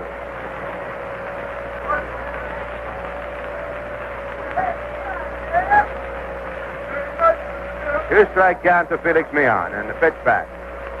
It is swung on and grounded foul, so the count holds at strike 2. Meehan has had 2 hits and 9 times up in this series. He started the 4-1 rally in the 9th inning that saw the Mets win 5-0 yesterday. Single to right. Here's the 2-strike pitch. This one is outside, 1-2.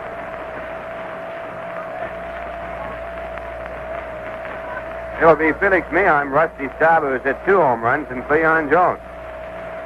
Next pitch is fouled back into the stands. The count holds at 1 ball and 2 strikes.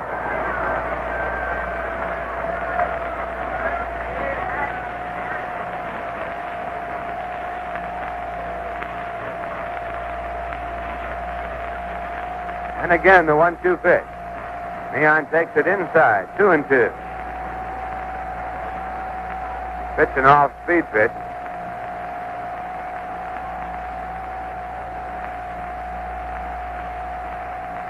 And the 2-2 delivery, it is a fastball high and away. So Meehan, after having the 2-strike count, has worked the count full.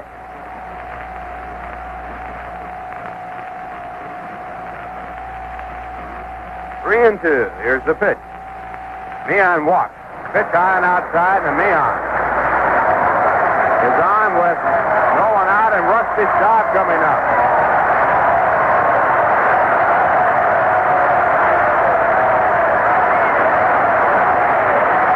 Rusty Staub gets a standing ovation from this near-capacity crowd for his 2 home runs his first 2 times up.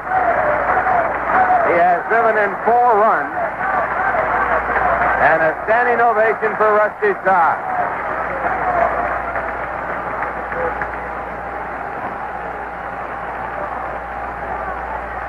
Now Tomlin with his first delivery, and Staub is almost hit by a fastball that spins him around.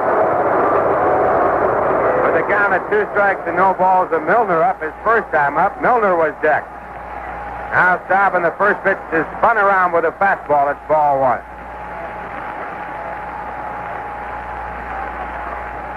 Tomlin sets up, and his pitch does not come off as he throws over to first base. Meehan back safely.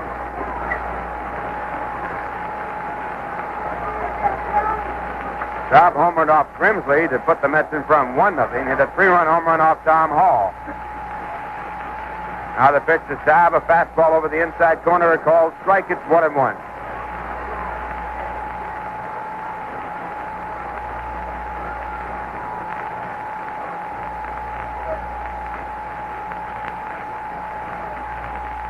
And the left-hander sets up. His pitch to the plate is swung on and missed. Fastball missed by Staub. It's 1-2. The regular season, Staub had 15 home runs, led the club in runs batted in with 76, batted 279, but he finished strongly, getting at least a base hit in his last 15 ball games. Here's the 1-2 pitch. Staub punches it out to right field, a fly ball. As he goes for a curve ball, Costco moves up and makes the catch. That'll bring up Cleon Jones.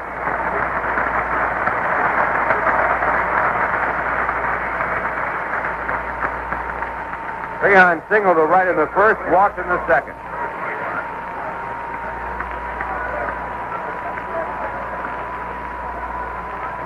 Mets leading 7-2. 1 man out. We're in the bottom of the 4th inning.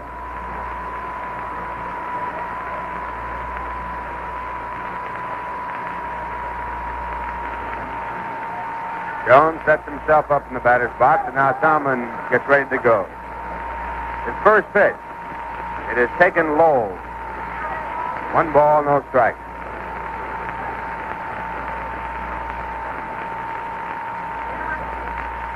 Beyond the runner at first base, a short lead there. And Tomlin's pitch back to Jones is taken over at the knees. A breaking ball, it's 1-1.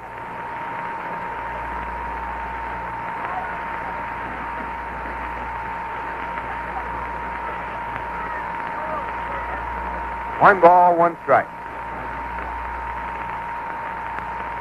And the pitch. Jones hits it down the right field line. It'll be extra bases. Leon on his way to second. The ball bounces into the corner. Leon is being waved in. The throw is a bad throw. The throw gets away from the relay man, and Leon scores.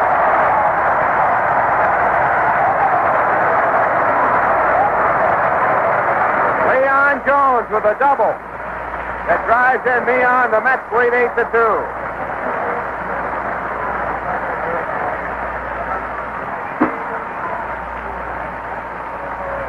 An error is being charged to the right fielder. He missed the cutoff man. So no run batted in for Cleon Jones, although I doubt if they had cut the ball off, if the throw had been perfect, they could have got Leon coming around to score. The throw was to second base, and it missed both the second baseman Morgan and the shortstop Darrell Cheney. And that brings up John Milner, who has struck out twice.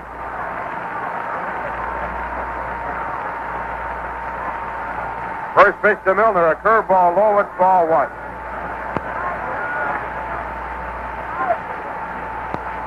That error by Andy Costco, the first error in this series. Pitch back to Milner, a ball. It's 2 balls and no strikes.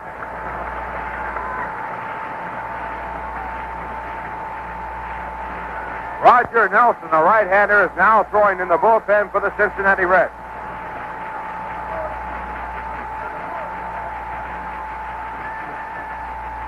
And the pitch to Milner, late swing and a foul, and it's 2-1.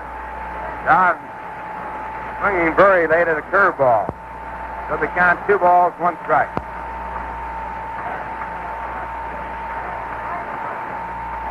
And out coming to the mound area as time is called is the pitching coach, Larry Shepard of the Cincinnati Reds. Roger Nelson, who was added entry to the regular roster when Bobby Tolan was suspended by the Cincinnati Reds, is throwing in the bullpen. Mets have had 8 runs on 9 base hits. They have scored 2 against Tomlin. He has given up 3 hits and working 1 1/3 innings.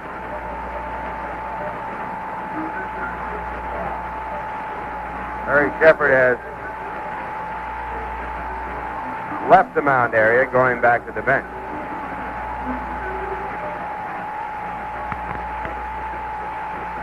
And play will be resumed. 2 balls, 1 strike to count. Now the pitch to Milner. Line to right field, a base hit. Jones on his way to third. He'll score. Costco throws it in to Perez, the cutoff man, and the Mets lead 9-2.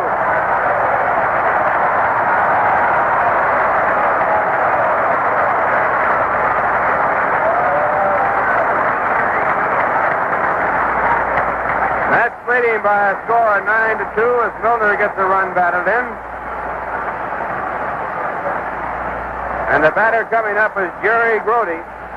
Salmon has now pitched to 9 batters, given up 3 runs, allowed 4 hits. He has struck out 1 and walked 1. His first batter was Jerry Grody, and Grody singled to center field. The first pitch. Grody hits it hard, foul down the third base side. A 1-strike count.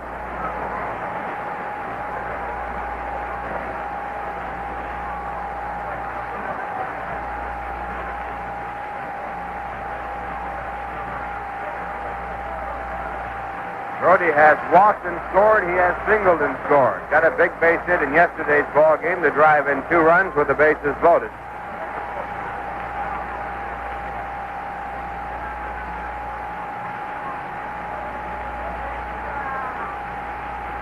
One strike count.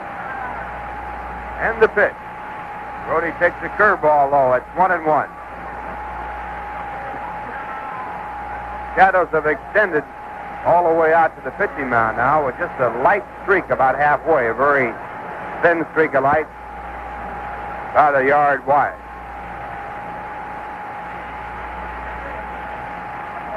Now at 1-1, the pitch to Grody. Check on the swing. He did not swing. It's ball 2. 2 balls, 1 strike.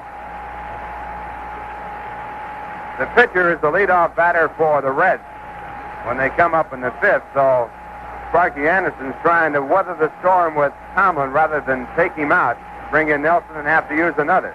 He could also make a switch in the infield and not have to do that. 2-1 delivery. It is hit out to left center field. Moving over as Pete rolls, he'll get to it, and he makes the catch. And 2 men away. Milner back to first base. That'll bring up Don Hahn. Don Hahn singled and scored in the second. On a hit-and-run play, he moved Brody down to second base, where he scored later on. Hahn was out. So Hahn has contributed. He's had 3 hits and 8 times up in the series.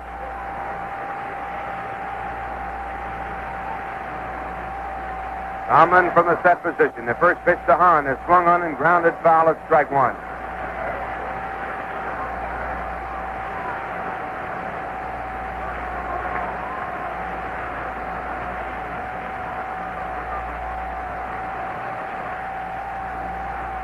And on the 1-strike pitch, Hahn takes low. It's into their dugout by Bench. 1 ball and a strike. Baltimore, Oakland rained out today. They were scheduled to play at Oakland after splitting the first 2 games in Baltimore. 1-1 delivery. Hahn lines it to center field. It is a base hit. Milner goes to second base and holds there, and the Mets have runners at first and second with 2 men out, and Bud Harrelson coming up.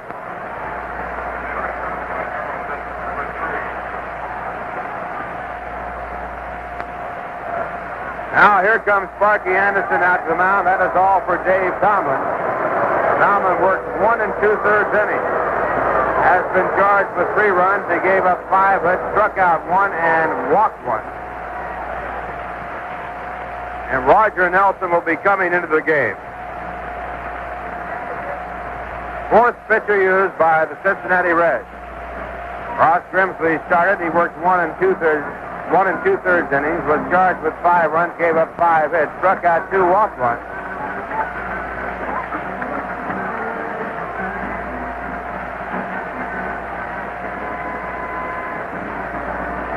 Tom Hall worked 1/3 of an inning, gave up 1 hit. But it was a 3-run home run to Rusty Staub. 2 of the runs going against Grimsley's record and 1 against Tom Hall. And Tomlin working 1 2/3, being charged with 3 runs on 5 hits. He struck out 1 and walked 1.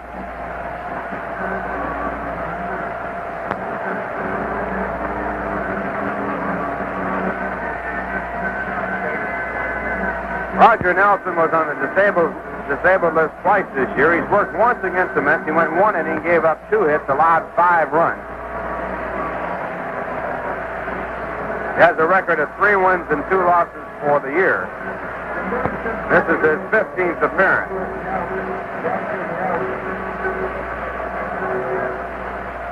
As a starter, he beat the Giants back on April 14th. As a starter, he lost to San Diego on April 18th. As a starter, he beat Montreal on May the 6th.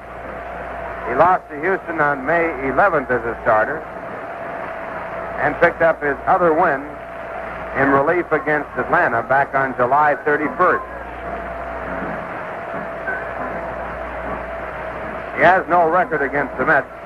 His major league record, 25 wins and 28 losses. In 72, he pitched for Kansas City. He had a record there of 11 wins and 6 losses. He lives in Johnny Mission, Kansas.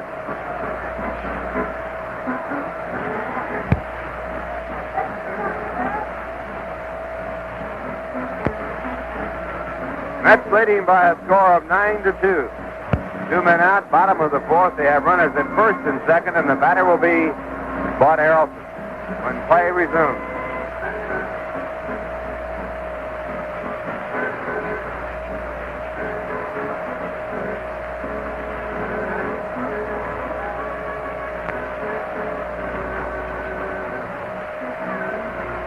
Crowd here at Shea Stadium, a near capacity crowd. The only other game played in the championship playoff series here at Shea Stadium It was against Atlanta in 1969, and the Mets drew 53,195. The Reds broke that record when they drew 54,000 yesterday, 54,041 in the two games at Cincinnati.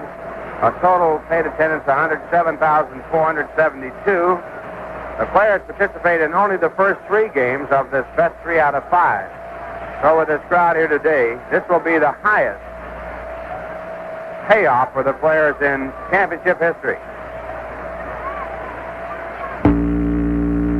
Now Nelson ready to go. Harrelson steps in. Nelson, the right-hand pitcher. He goes to the set position. The first pitch to Harrelson. Hit in the air out to shallow left field. Pete Rose is there.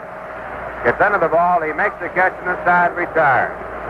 In the inning, 2 runs on 3 hits, 1 error, and the runs were earned. 2 men left. The score at the end of 4, it's the Mets 9, the Cincinnati Reds 2. Once again. Tired of waiting days, weeks, or even months for printing? Now there's one-day quick copy service servicing the Tri-County area. Major Graphics has a 24-hour answering service to ensure prompt service. Major Graphics does just about all types of printing, from memos to booklets. No job is too big or none too small. Remember, Major Graphics for all types of printing.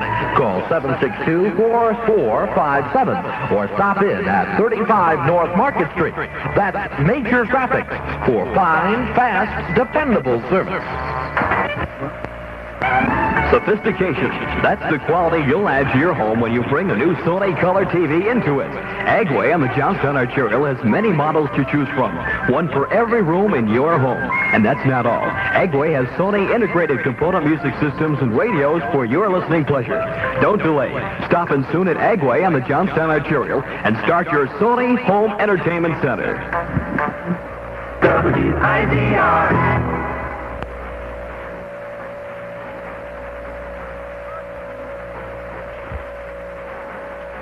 Roger Nelson scheduled to lead off, having a 9-2 ball game. Nelson will be coming up to lead off in the top of the 5th inning. As the hitter of the year, he had 2 hits and 18 times at bat. Roger Nelson. Reds were counting heavily on Roger Nelson before the season opened. They had traded with Kansas City to get him, but he had arm trouble and spent most of the summer on the disabled list.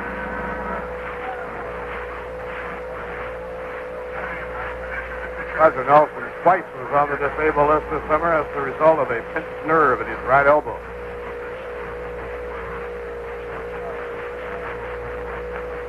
Reds counted heavily on Jerry Nolan and Roger Nelson and had to get by without both.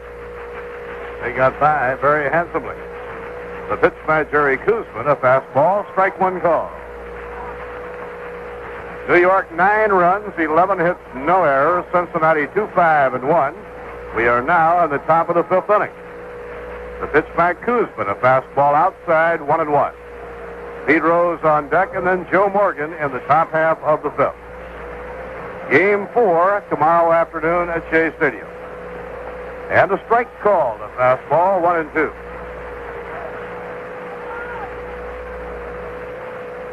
Don Hahn playing Nelson to hit to the opposite field. He plays him over in right center. And a swing and a miss, strike 3. Number 6 for Jerry Koosman. The Mets pitchers are striking out a lot of hitters in this championship series. Seaver had 13, Matlack had 9, Koosman now has 6.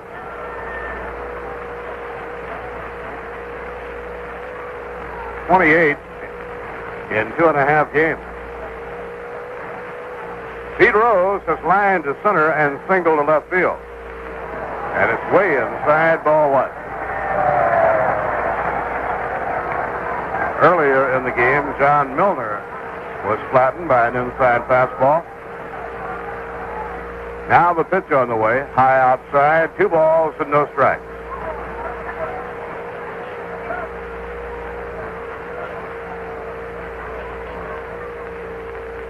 The 2-0 delivery. That's over at the letters, a call strike. It is 2-1. Baltimore and Oakland rained out on the West Coast this afternoon. They'll be finishing a day late. And an off-speed pitch low. just missed to Pete Rose, and the count is 3-1. The World Series scheduled to open Saturday afternoon in the American League City, either Oakland or Baltimore. No problem at the moment. But if they should be rained out again tomorrow, then it would get a little sticky.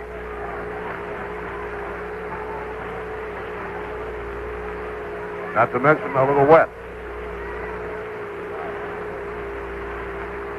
3-1 pitch to Pete Rose, swung on and missed, 3-2.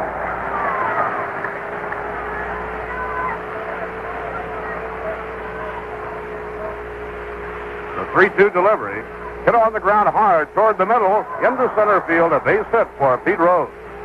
Rose with his second hit of the game. A ground single up the middle. And the sixth hit of the game for the Cincinnati Reds. Joe Morgan, the number 2 batter, 1 for 2, single to right, drove a run home in the third inning. Dennis Benke and Joe Morgan have batted in the runs for Cincinnati.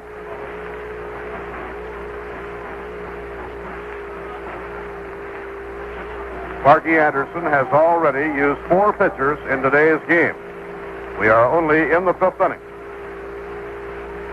So when you fall behind, you must try and catch up. Breaking ball inside to Joe Morgan. 1 ball and no strike.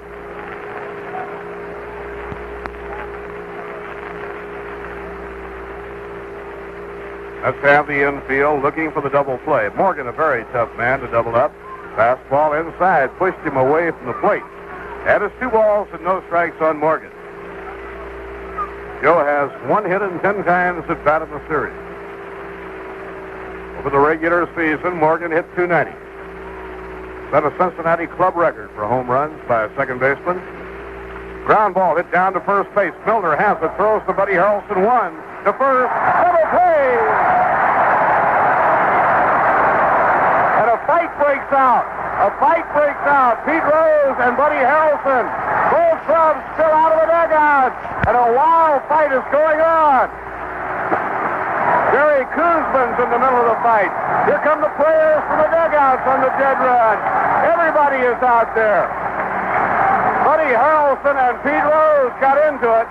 Rose apparently thought that Harrelson had done something in making the double play. Rose is about 10 times the size. And now, Rosie Capra is in a fight. Capra is in a fight. Out in center field, another fight breaks out. And the fists are really flying. Pete Rose went after Buddy Harrelson. Rose outweighs Harrelson about 35 pounds. Buddy made the double play, threw on to first base. And now they're really having trouble holding on to somebody out there.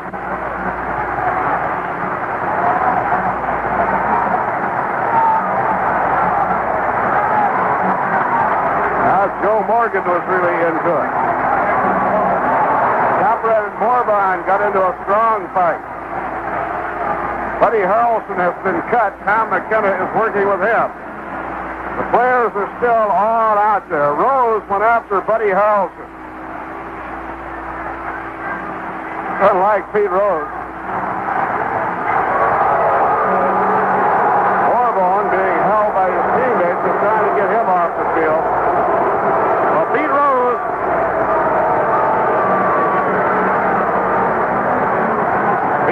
went after Buddy Harrelson, or Buddy went after Pete. I don't know which.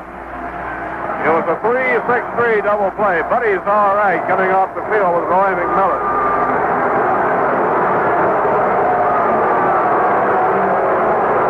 Buddy was whacked over the left eye. It looked like he's bleeding above the left eye. We did not actually see the fight break out. We were watching the return throw to first base.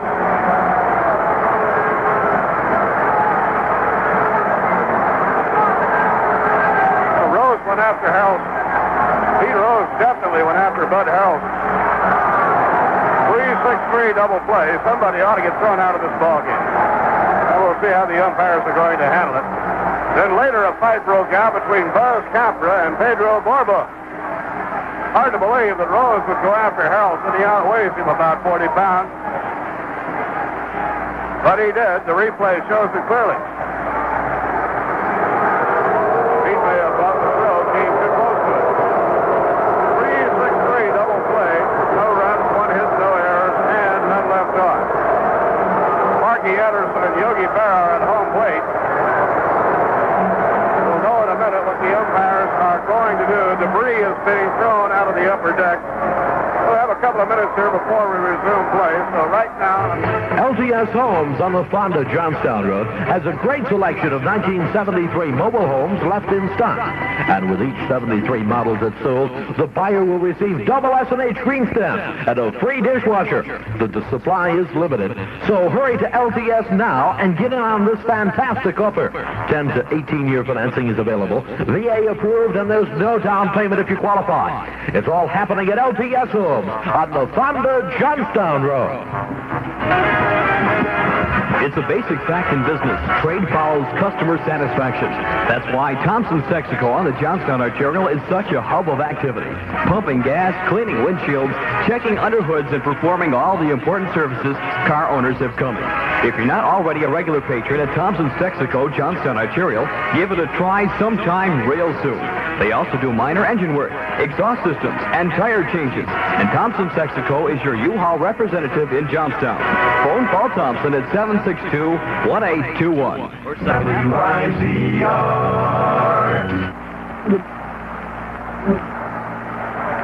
We will be held up now here at Shea because the fans have been throwing particles out of the stands in left field. Pete Rose got mad, grabbed a couple of things, and threw them back toward the stands. Pete is really hot. Now Sparky Anderson is walking out toward left field. Cincinnati players had to get out of the way. It's very dangerous. They were throwing some empty bottles out of the stands, which could be terribly dangerous. On the public address system here at Shea, they are asking the fans to cooperate now because it could be dangerous. That was about as wild a melee as I ever saw, Bob, and what happened just now was when some of the bottles were thrown out, Pete Rose picked up at least two and threw them back into the stand, which is a dangerous thing to do also when you've got more than 50,000 people in the stand. Sparky Anderson is now out there in left field talking to senior umpire Ed Sudoff about what they can do. Keep in mind that the commissioner of baseball is here. The commissioner of baseball is here. It is reminiscent of 1934 in Detroit when Commissioner Landis had to order Joe Medwick removed from a ball game between the Cardinals and the Detroit Tigers before the game could continue. It was a case of a play of third when Medwick had slid in and was in a melee with Marv Owen. When Medwick tried to go to his post in left field, they would not let him. And finally, the commissioner of baseball, Kennesaw Mountain Landis, had to order a player out of the ball game the only time it ever happened. Well, the commissioner of baseball, Bowie Kuhn, is here. He has not stood up throughout this entire affair. He is seated in the front row to the home plate side of the Met dugout. It all came about when the Mets made a 3-6-3 double play. The double play was all over, and suddenly, Pete Rose, who had been forced at second, came back and took both hands and gave Buddy Harrelson a very hard push. Buddy reacted to that. A fight broke out. It appeared from here that Buddy was cut above the left eyebrow, presumably with a punch thrown by Pete Rose, although that is speculation. But as we had the glasses on Buddy, it did appear he suffered a cut. The ground crew out now cleaning up the debris from left field. Manager Sparky Anderson with the umpires out in left field. Pete Rose completely lost his cool. When the crowd started throwing things on the field, he picked up a couple of articles and threw them right back at the crowd. Meanwhile, the commissioner of baseball is here. So if necessary, a direct opinion could be received from the highest office of baseball. It is 9-2 New York. We have played 4.5 innings. A big crowd standing. Buddy Harrelson, who weighs all of about 155 pounds. Pete Rose, who weighs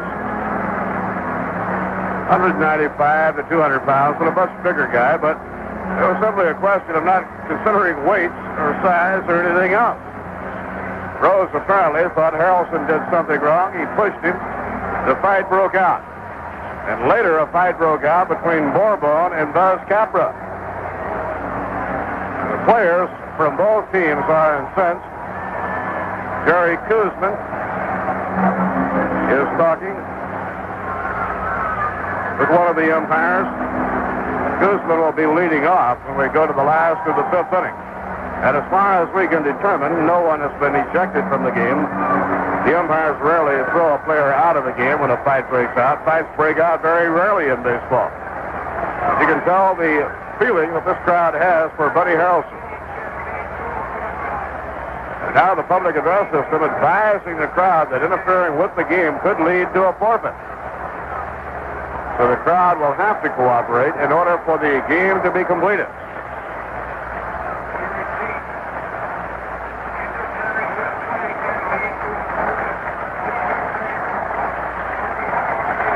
Now we're about ready to resume play. So as near as we could tell on the replay, after Rose went into second, he jumped up, gave Harrelson a hard push, but he reacted to that.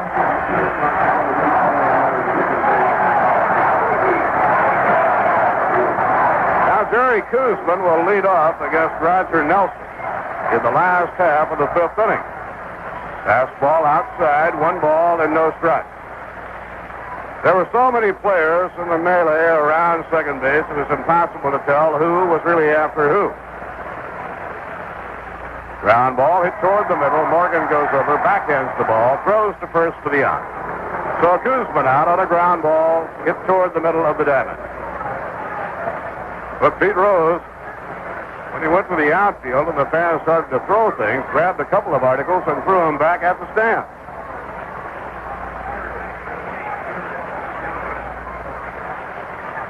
One out and nobody on. It brings up Wayne Garrett.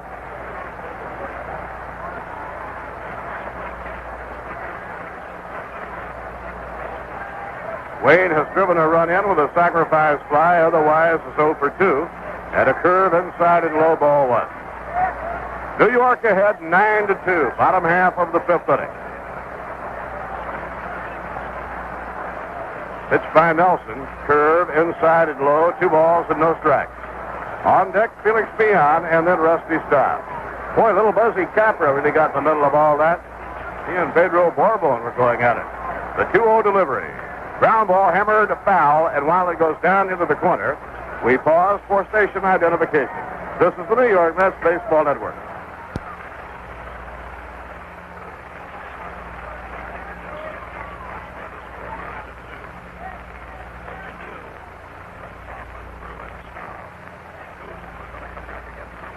The 2-1 delivery, a fastball at the letters, 2-2 to Wayne Garrett. A fight breaking out in a championship series or a World Series, it rarely ever happens. It happened here today. Foul behind third and up into the crowd.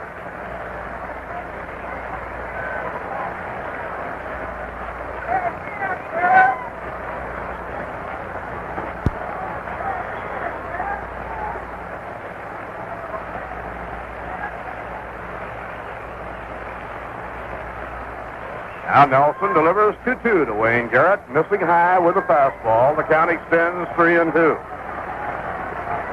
The Mets lead 9-2. They had 1 run in the first on a Rusty Staub home run. 5 in the second. Staub hit another home run, this time with 2 on. And a fly ball hits to left field. Back goes Pete Rose, and he has it for the out. The crowd reacting. Will hear that kind of reaction in all of the remaining games here at Shea Stadium. That's only natural. And the lights now are being turned on here at Shea because of the shadows extending out beyond the mound. Felix Peon, the hitter. Felix has flied to right, singled to right, driving a run in, drawn a walk, and scored a run. He has scored twice. And the slider is outside, 1 ball and no strike.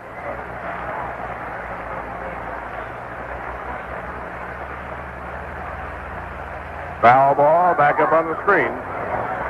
1 ball, 1 strike.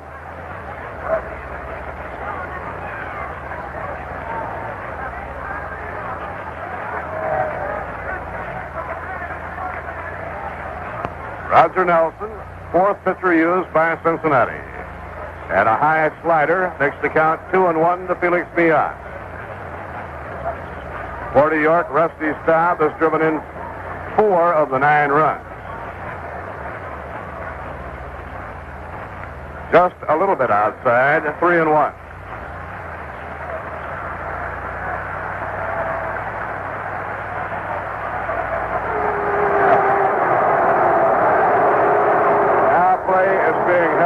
Pete Rose is coming in from left field. I believe some things again are being thrown out of the upper deck, and they are. Pete Rose is coming in from the outfield.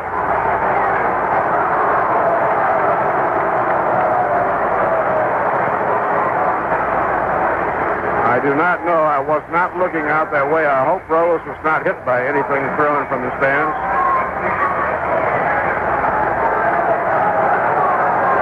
Rose is coming off the field. Sparky Anderson is adamant with the umpires. It might be that the umpires asked Rose to come out of the ball game.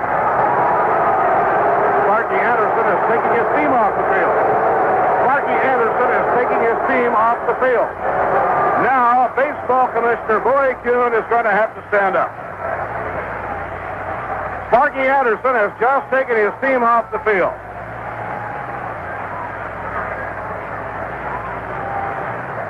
Again, things were thrown out of the upper deck in left field. Rose immediately started walking in from the outfield. Sparky Anderson came out and spoke with the umpires. The senior umpire is Ed Sudoff. And Sparky Anderson waved and took his team off the field, saying, "I refuse to play under these conditions." Now, Rose might have been hit. National League President Chubb Feeney is now talking with Baseball Commissioner Bowie Kuhn. He is now talking with the umpires. Sparky Anderson has taken his ball club off the field, unless order can be restored. Of course, the game could be forfeited, and the Mets would lose the game they have pretty well in hand. Now listen to the announcement. The bottle was thrown and struck one of the players, and that he will tolerate no more interference of this nature. The game will not resume until things are quieted down. Now we ask you to please... Chubb Feeney, president of the National League, is out at home plate talking with the senior umpire, Ed Sudoff. Sudoff has just decided that play will not resume until things have quieted down, until order has been restored. Now Feeney is talking with Sparky Anderson.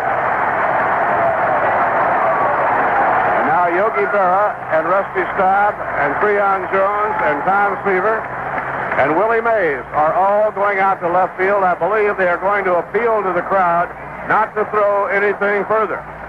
So Yogi Berra, Rusty Staub, Creon Jones, Willie Mays are all walking out to left field and asking the fans to calm down. They are going to try and restore order. It all started when a fight broke out between Pete Rose and Buddy Harrelson. The Mets made a 3-6-3 double play. Rose apparently thought the double play had not been made right. He lost his cool. He pushed Harrelson and a fight broke out. The entire Cincinnati team has left the dugout and gone back into the clubhouse. And Willie Mays has gone to the edge of the warning track in left field and is appealing to the crowd not to throw anything. And the Mets players are walking around and they are doing the cleaning up. The Mets players are picking the articles up off the field that were thrown. We are not sure whether or not Pete Rose was hit. We certainly hope that he was not. He has been such a great player. The fight broke out only because of the competitive nature. And now the Mets players are coming back, and we hope that order can be completely restored. Remember, interfering with the game can lead to a forfeit. And now Chubb Feeney, National League president, calls Sparky Anderson and the umpires together near home plate. We are in the last of the fifth inning. A count of 3-1 on Felix Millan. The crowd must realize now that they cannot throw any more articles onto the field. It now has become quite serious. It is very dangerous. It endangers the players. Tom Seaver, Rusty Staub are coming back. Willie Mays is coming back. Willie walked out to the bullpen and appealed to the crowd not to throw anything further. Sparky Anderson now, I believe, is going to call his team back on the playing field. This will be a headline baseball story for a long time to come. A championship series and a fight breaking out that incensed the huge crowd at Shea Stadium. Buddy Harrelson is a great favorite with the Mets, just as Pete Rose is with the Cincinnati Reds. They are both bright stars in their own right. They are both great competitors. And I'm sure both regret the fact that it did break out. It would be presumptuous to say who started the fight. It appeared that it started when Pete, according to the replay, pushed Buddy Harrelson after the double play at second base or the fourth play at second. Right now, all the players are just standing around, waiting for the umpires to make a decision. Pete Rose has come back on the field. Umpire Ed Sudoff, who is working the left field line today and is the senior umpire, starts to walk out with him, and the Reds go back on the field. Now it's going to be up to the New York baseball fans not to throw anything more.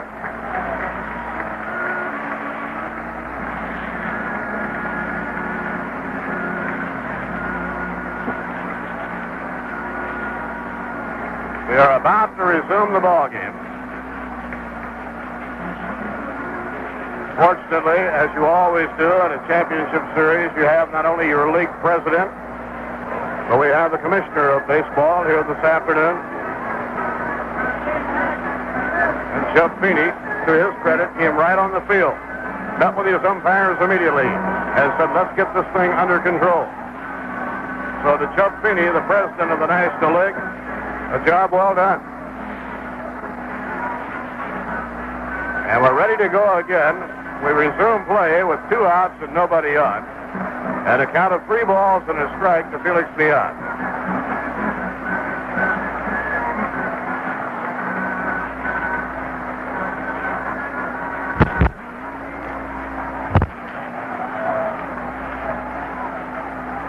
Now the crowd settling back into their seats.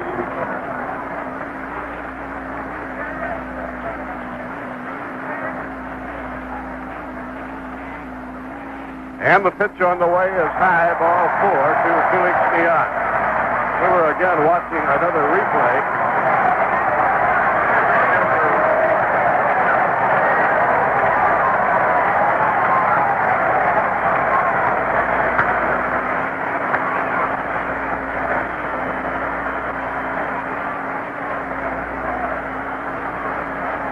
We were watching the replay on the fight that broke out at second base. Now Rusty Staub, the hitter. Millan has just walked 2 men down. The pitch by Nelson, and a fastball, low ball 1. Rose and Harrelson collided.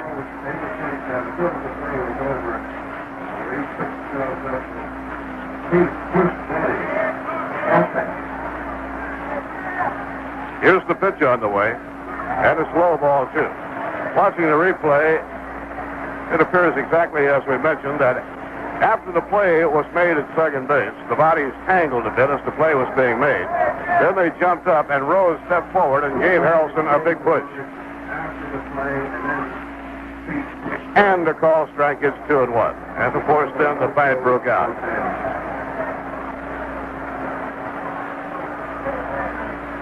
So it is a wild history-type afternoon here at Shea Stadium. A brawl in a championship series. And the pitch by Nelson, ground ball hit to second base. Joe Morgan knocks it down, picks it up, throws to first side, retires. What a game. No runs, no hits, no errors, and 1 left. At the end of 5, New York 9, Cincinnati 2. Now a word from Chrysler Plymouth.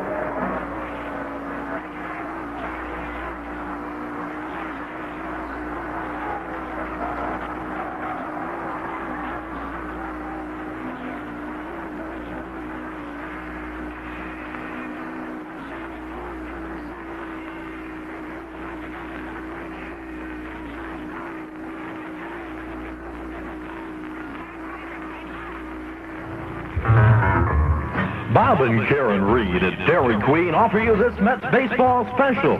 If you mention WIZR or the #1 New York Mets, they'll be more than happy to give you a super banana split at a regular banana split price. A 20-cent saving from Bob and Karen.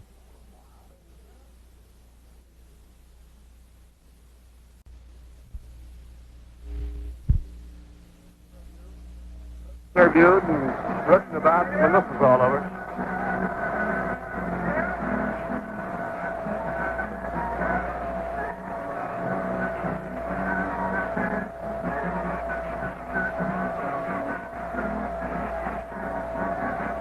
Tony Perez, Johnny Bench, and Andy Costco will be hitting in the 6th inning. Perez has struck out and flied to deep center field.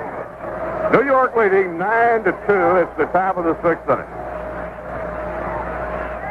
So if any of the fans are listening on their transistors, whatever you do, don't throw anything more on the field.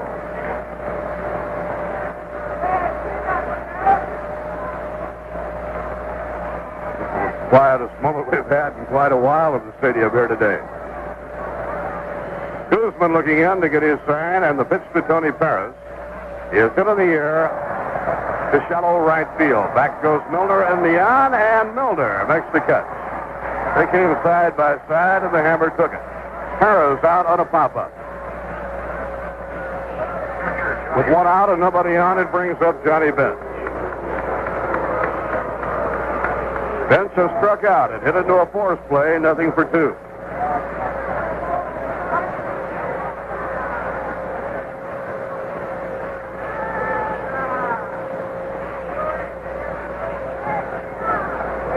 Over the head is Jerry Kuzman, and a changeup in the dirt out in front of home plate. 1 ball and no strike.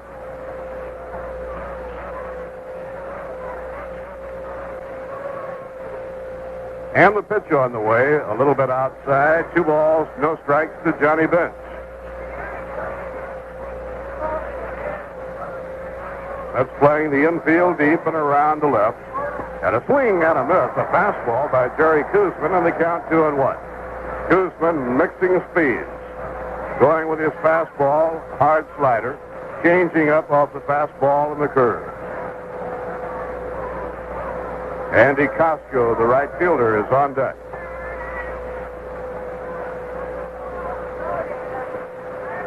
Against Bench, you play the infield deep and around toward left. Don Hahn, a couple of strides to left center. Pitching 2-1. Swing and a foul tip, no play. It's 2 balls and 2 strikes. Tomorrow, game 4, right here at Shea, 2 o'clock. George Stone will pitch against Fred Norman. The 2-2 pitch in the dirt. Ball 3, 3-2. Well, you have enough to write about. Just having it a championship game, championship series game. They'll have a lot more to write about today. 3-2 pitch. Change up, hit in the air to center. Don Hahn coming in, makes the catch. 2 outs and nobody on.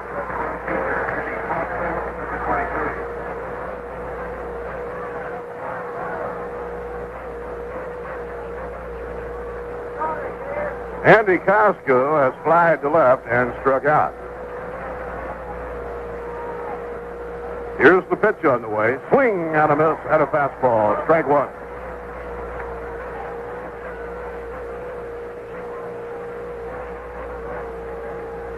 Ed Armbruster, the center fielder, is waiting to hit next, and the fastball is low. 1 ball and 1 strike on Costco. Costco has flied to left and struck out, nothing for 2. The Mets have 9 runs on 11 hits. Cincinnati 2 runs on 6 hits.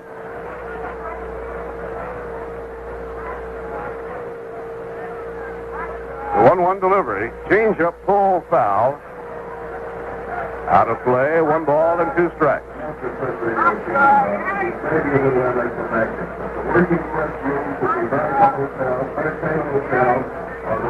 The 1-2 delivery. Low and away. It's 2-2.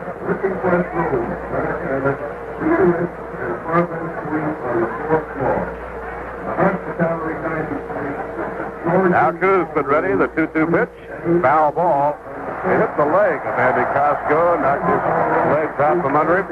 It's very hurt, very painful.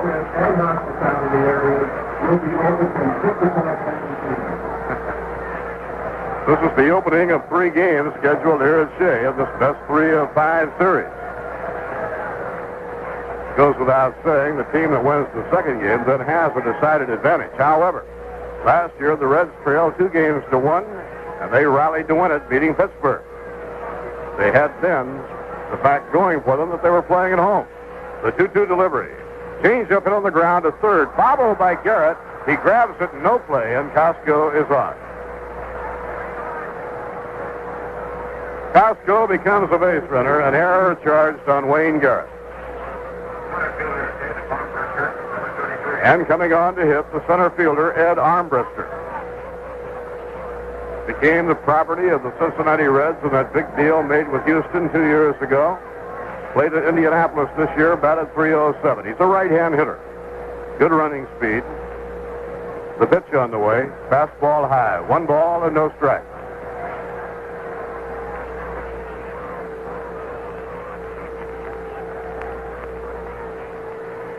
Now Kuzman off the stretch. Delivers to Armbruster, a swing and a miss. 1 ball and 1 strike. Crowd appeared to listen to the appeal of Willie Mays, Tom Seaver, Rusty Staub, Yogi Berra when they went out to left field. They have calmed right down. A little bit high. 2 balls and a strike.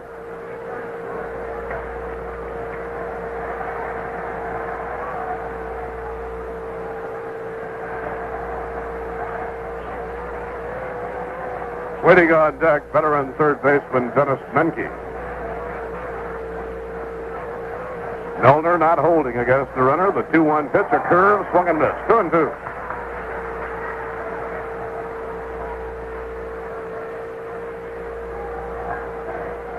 Nine to 2, New York. We're in the top of the 6th inning. And the pitch on the way. Strike 3, a fastball by Kuzman. His 7th strikeout of the game. No runs, no hits. 1 error and 1 left. Now in the middle of the 6th inning. New York Mets 9 and the Cincinnati Reds 2. William Pine & Son Plumbing and Heating, 3 Lincoln Street, Gloversville, is well for prompt, efficient, low-cost service. This reputable firm specializes in installation of American Standard boilers, hot water heaters, water pumps, and gas or oil-fired Williams furnaces for homes, farms, and business buildings. You're assured of preferred plumbing and heating service from William Pine & Son, 3 Lincoln Street in Gloversville, licensed in both Gloversville and Johnstown. Polaris quality snowmobiles at Dick Weagle's Enterprises, Getman Road, Tribe Hill.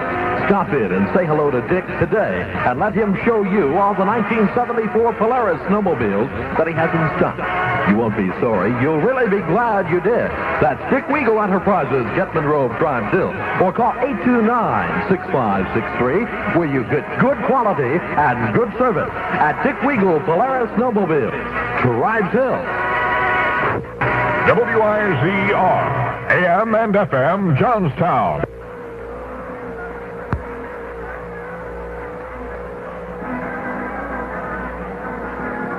Last of the 6th inning, a jam-packed Shea, and Cleon Jones will be up against Roger Nelson.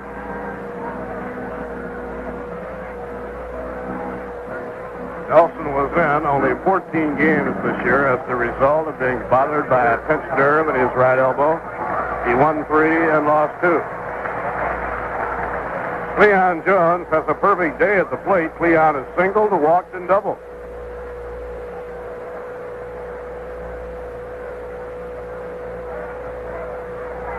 So the last half of the 6th inning, 9 to 2 New York, the pitch to Jones. And he takes a fastball high, 1 ball and no strike. John Milner on deck, and then Jerry Grody. Slider taken outside, 1 ball and 1 strike.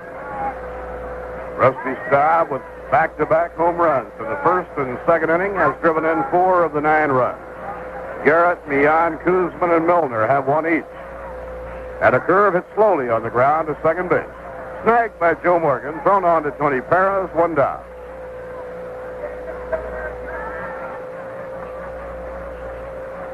John Milner coming up. Milner has 1 for 3. Milner singled in a run in the 4th inning.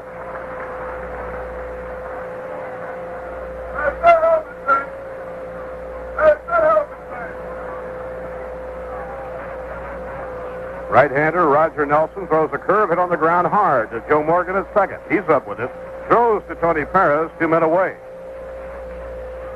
Roger Nelson getting Cleon Jones and John Milner, and it will bring up Jerry Grody. Grody drew a walk and later scored in the 2nd. He singled to center and later scored in the 3rd, and he flied to deep left in the 4th inning.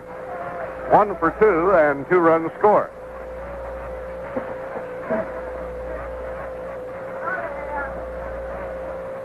Jerry has 2 hits and 10 times at bat in the series. Fastball, letter high, call strike 1.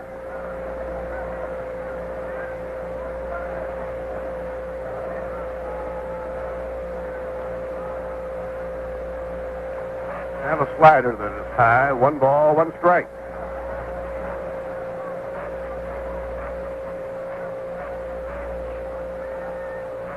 Two outs, nobody on. Last half of the 6th inning. Breaking ball high. 2 balls and a strike. Mets opened up the early lead. They were in front 6-0 at the end of 2 innings. The Reds scored their 2 runs in the 3rd. The Mets since then have added 3 more. High inside to Grody, 3-1. Don Hahn is on deck. Hondo has 2 hits and 3 times at bat.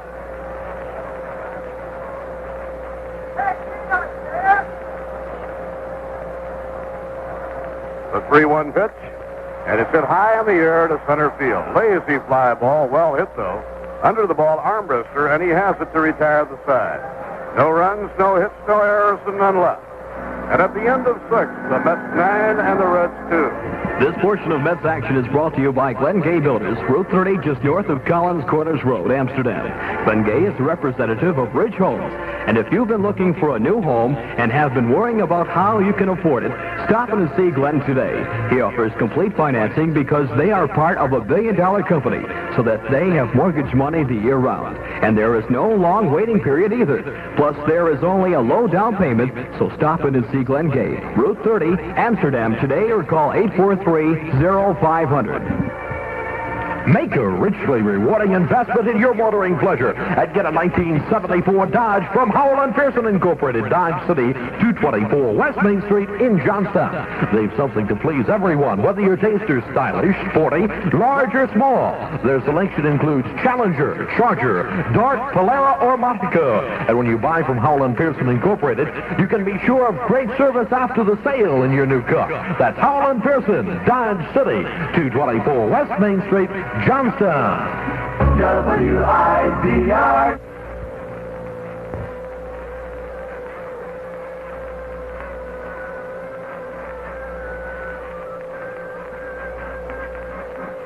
The Cincinnati Reds come up now in the top of the 7th inning, and it's Dennis Menke to face Jerry Kuzman. Menke has homered and struck out so far today, 1 for 2. Through the first 6 innings, the Mets 9 runs, 11 hits and 1 error. The Reds 2 runs, 6 hits and 1 error. Kuzman takes the side from Jerry Grody, goes into the motion. Here's the pitch, and it's inside for a ball. Kuzman has struck out 7, walked none here today. As the New York Mets scored 1 run in the first, 5 in the second, 1 in the third, 2 in the fourth.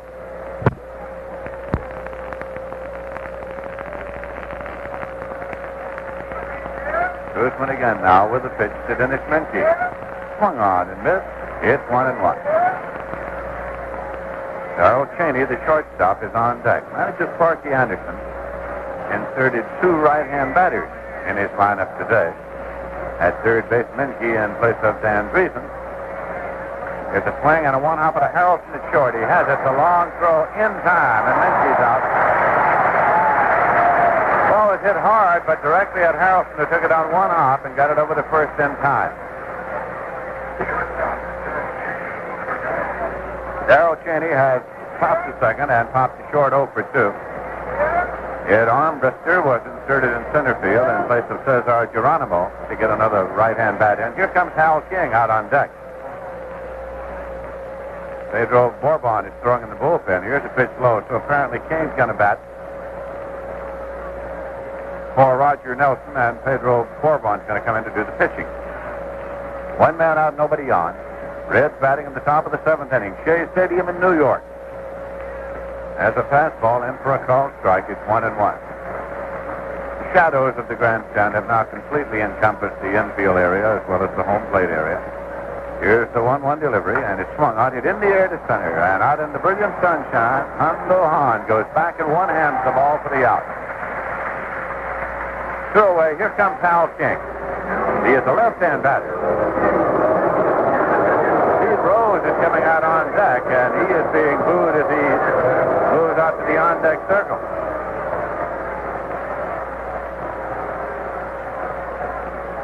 Hal King had 4 homers and 10 runs batted in this year. Hit 186.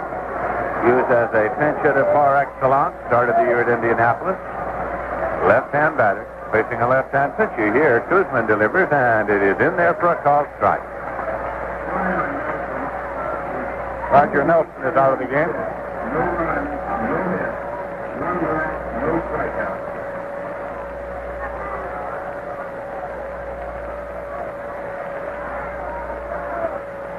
Now the pitch, and it breaks low and away. Roger Nelson pitched 2 1/3, allowed no runs, no hits, struck out 1 and walked 1.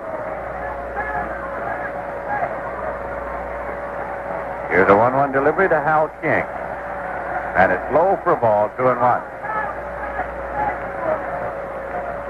Pete Rose is on deck. Rose has had 2 hits today, 2 for 3.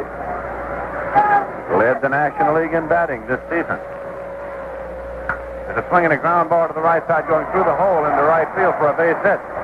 Picked up by Rusty Staub and played back. Here comes Pete Rose to the plate.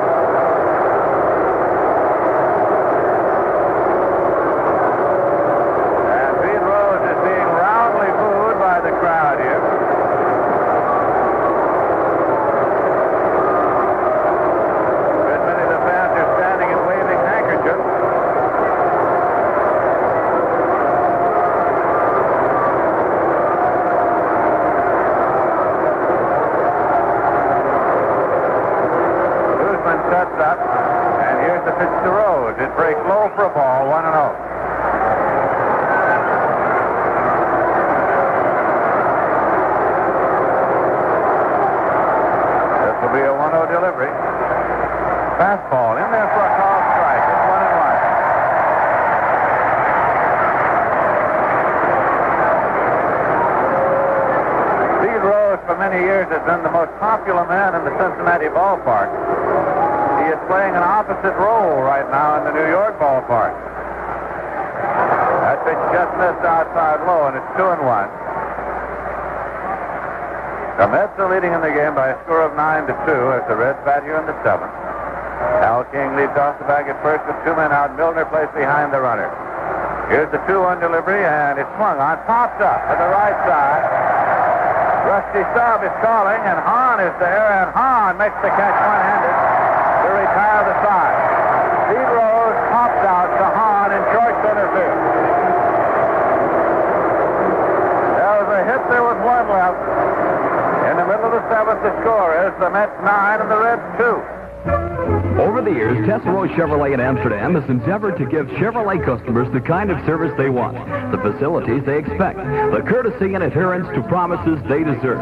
They are striving to live up to their reputation they've achieved. Tesoro Chevrolet in Amsterdam invites you to visit them first when you're shopping for a Chevrolet car or truck. Their integrity is your assurance of complete satisfaction. Stop in at Tesoro Chevrolet in Amsterdam and see for yourself. If your house is getting up in years, its true charm may be hidden behind decorations that have outlived their period. If you'd like to see what's new in home decorating, stop in at Kingsborough Lumber Company, Gregory Street in Gloversville. You'll find so many great new ideas for your home, you won't know where to start. Whether it's a major or a minor job, the staff at Kingsborough Lumber Company will be glad to help you in your decisions. That's Kingsborough Lumber Company, Gregory Street, Gloversville.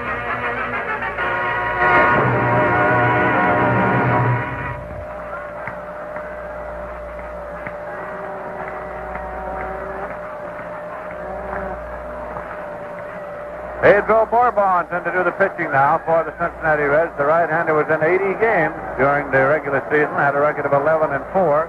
In appearances second only to Mike Marshall of the Montreal Expos. This is his third appearance in as many days. He was the winning pitcher in the first game in relief of Bellingham. He's pitched 1 2/3, given up no runs and 3 hits so far. Struck out 1. Pedro Bourbon, right-hander, in to do the pitching. He'll be facing Don Hahn.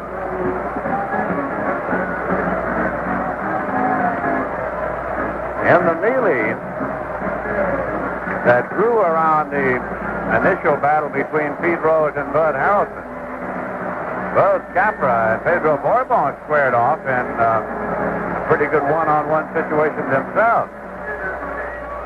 Now, Don Hahn is coming up. He's had 2 hits today and 3 times hit back. That's batting the bottom of the 7th. The Mets fans have been up and stretching, of course, midway in the 7th inning, so they are very much alive right now.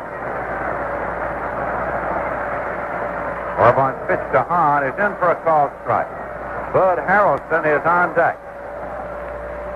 I should expect this crowd to give Harrelson something of an ovation when he comes up.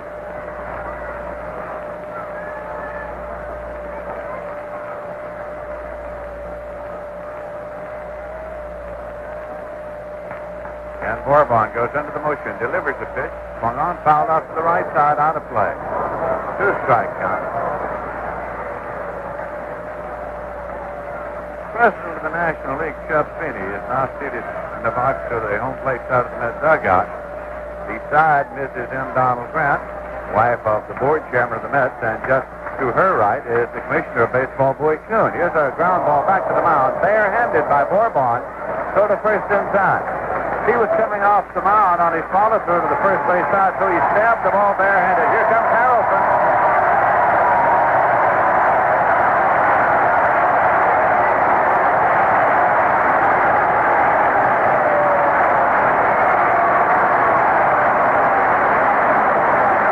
Bud Harrelson in some conversation with Johnny Beck.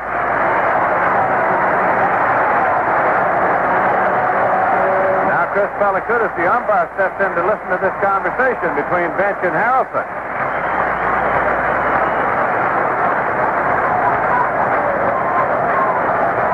Harrelson, a switch hitter, batting left. Gone hitless in 3 times today, and the pitch is in there for a called strike.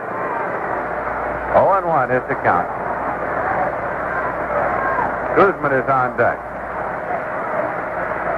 1 man out. Here's a curveball, fouled off and out of play. It's strike 2.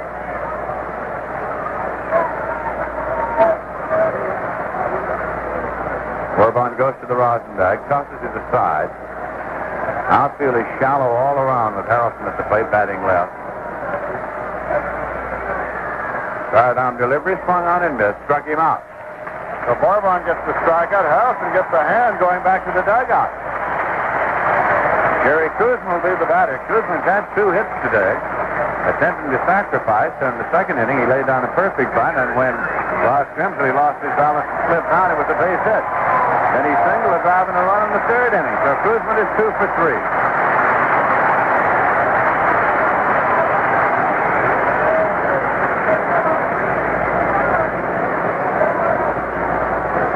Bourbon with the pitch, and it swung on, pops up. Foul up the 3rd baseline. Bench comes over, and it drops between Bench and Dennis Menke. A mix-up between Bench and Dennis Menke. Each pulled up thinking the other would field it. It fell between them, no play. No error charge. And the count is strike 1 to Jerry Kuzman.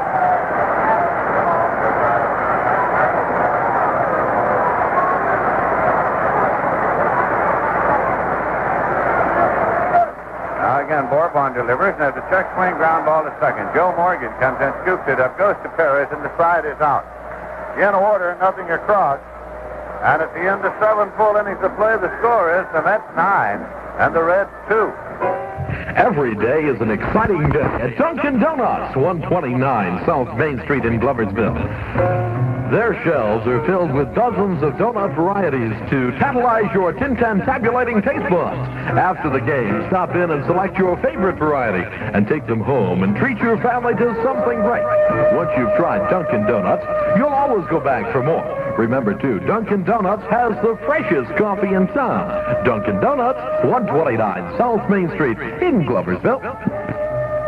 Over the years, Tesoro Chevrolet in Amsterdam has endeavored to give Chevrolet customers the kind of service they want, the facilities they expect, the courtesy and adherence to promises they deserve. They are striving to live up to the reputation they've achieved.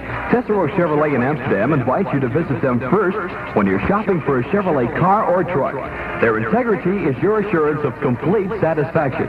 Stop in at Tesoro Chevrolet, 143 East Main Street in Amsterdam, and see for yourself. WIBR.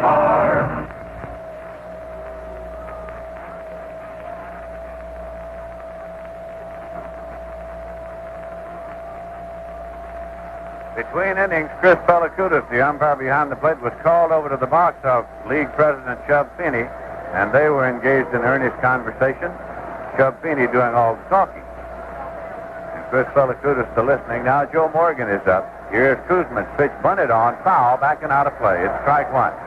But Joe Morgan, who hit into the 3-6-3 double play in the fifth inning that led to the melee when Rhodes was forced at second base. Then he and Bud Harrelson came up swinging. Both dugouts emptied, both bullpens emptied. Here's a strike one pitch, and it's low for a ball. Caught the fastball in, and it's 1-1.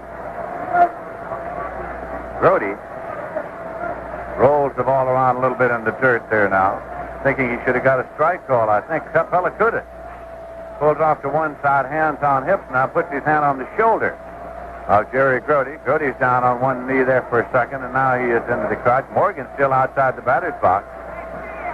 Morgan moves back in. Count is 1-1. The Reds are batting in the top of the eighth inning. Kuzman's been in all the way for the New York Mets. Here's the 1-1 pitch. Swung on, foul back. It's out of play. Back onto the screen. Count is 1-2.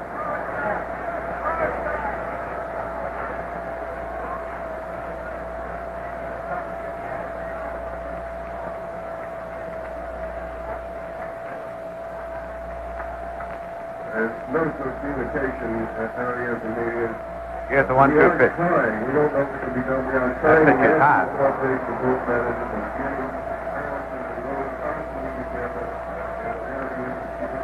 Two and two is the count. This will be a 2-2 pitch. In there for a call, strike three. Caught him looking, and Morgan marches to the bench. Strikeout number 8 for Jerry Kuzman. Tony Perez is coming up. He has struck out, fly to center, and popped the first 0 for 3 for the day. The Mets are leading in this game by a score of 9-2. This is game number 3 in the championship series. It takes 3 wins to clinch the National League pennant. Starting play today, each team had 1 win. Here's the pitch to Perez. Pops up to the right side in foul territory, drifting toward the seats, out of play into the lower field boxes. So it is strike one.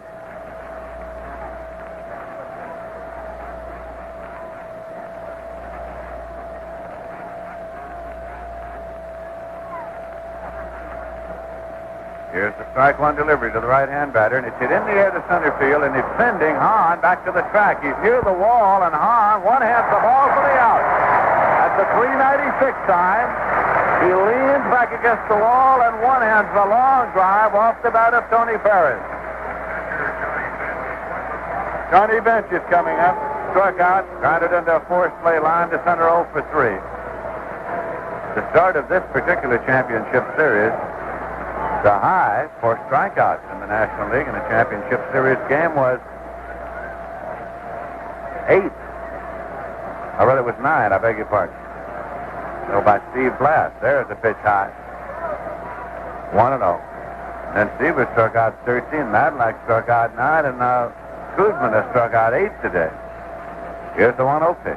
Fastball in there for a called strike. It's 1-1. Scheduled game between the Baltimore Orioles and the Oakland A's in the championship series in the American League. Postponed because of rain in Oakland. There's a breaking pitch low, and it's 2-1 now to Johnny Bench. 2 men out, nobody on base. Andy Costco is on deck.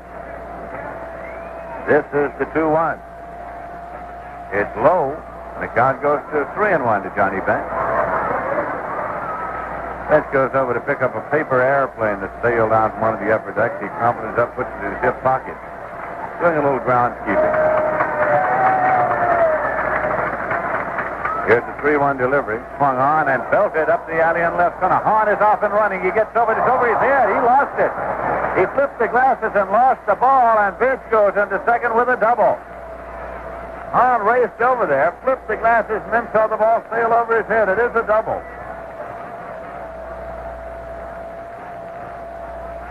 I think that when he flipped the glasses, he never picked the ball up again, because it sailed over his head. 2 bases for Bench. Andy Costco is coming up. Slide to left, struck out swinging, was on an error by Garrett third when he topped the ground ball down there. The hit was number 8 for the Reds off Kuzman. Pitcher record for the Reds is Ross Grimsley, who started.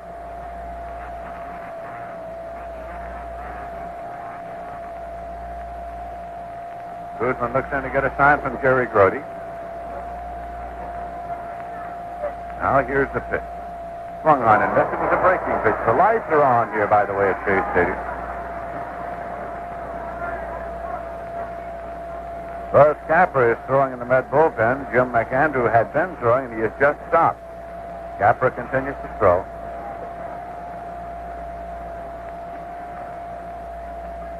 Costco in and waiting with an 0-1 count as Johnny Bench takes his lead at second base. There are 2 men out.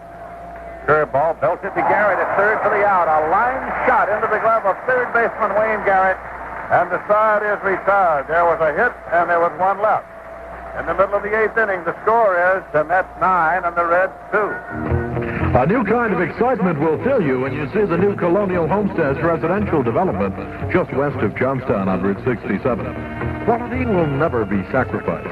Get the best quality of workmanship at the very lowest prices in the area. All homes are offered exclusively by the Arlene M. Sitterly Real Estate Agency Incorporated.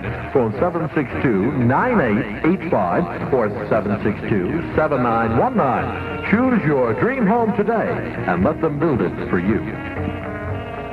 If you like to shop in a friendly neighborhood store, you'll love Walt's Walk-In, 112 East State Street in Johnstown.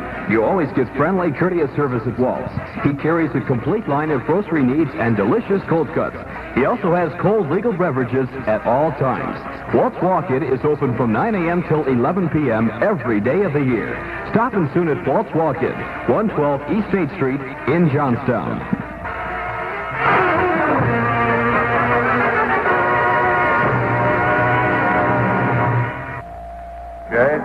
Information on the various plans in effect can be obtained by writing or calling the ticket manager at Shea. He'll be happy to arrange an appointment that will enable you to select choice seats that cover all plans, from season ticket subscriptions to night games, holidays, and weekend plans. The telephone number is 672-2000. The address is Shea Stadium, Flushing, New York. Zip code 11368. Pedro Bourbon will face the top of the Met batting order as they come up in the bottom of the 8th inning. The New York Mets are leading by a score of 9-2. In game number 4 of the championship series here tomorrow, George Stone will go for the Mets against Fred Norman of the Cincinnati Reds. Outfield defense shaded around toward right. Garrett fouls it back, and it's strike 1. Garrett had a sacrifice fly to drive in a run in the second inning. He is 0 for 3 officially.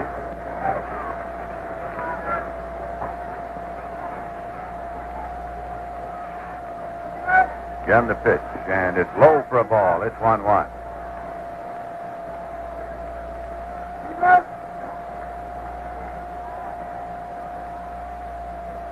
Bourbon bends forward, gets the sign, goes into the motion, 1-1 pitch, curveball in there for a call, strike 2. Count is 1-2.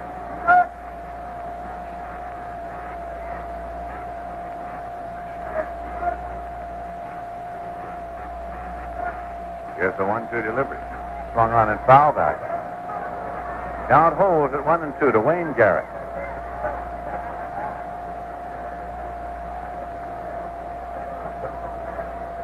The Mets have made no concessions as far as lineup is concerned to righties and lefties in this series. There's a breaking pitch low.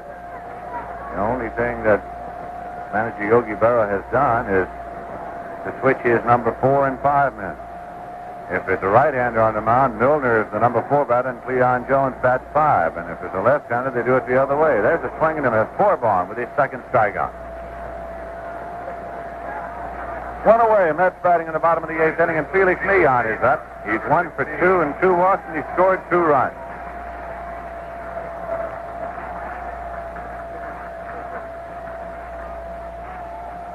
The Mets have 9 runs, 11 hits. The Reds have 2 runs, 8 hits. Curveball, and it's inside low. Ball 1. The Mets won yesterday 5-0 in Cincinnati. The day before, they lost 2-1 in Cincinnati.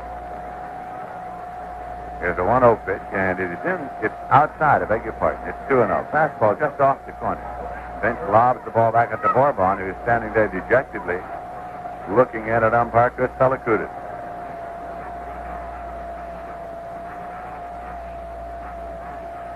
Here's the 2-0 delivery.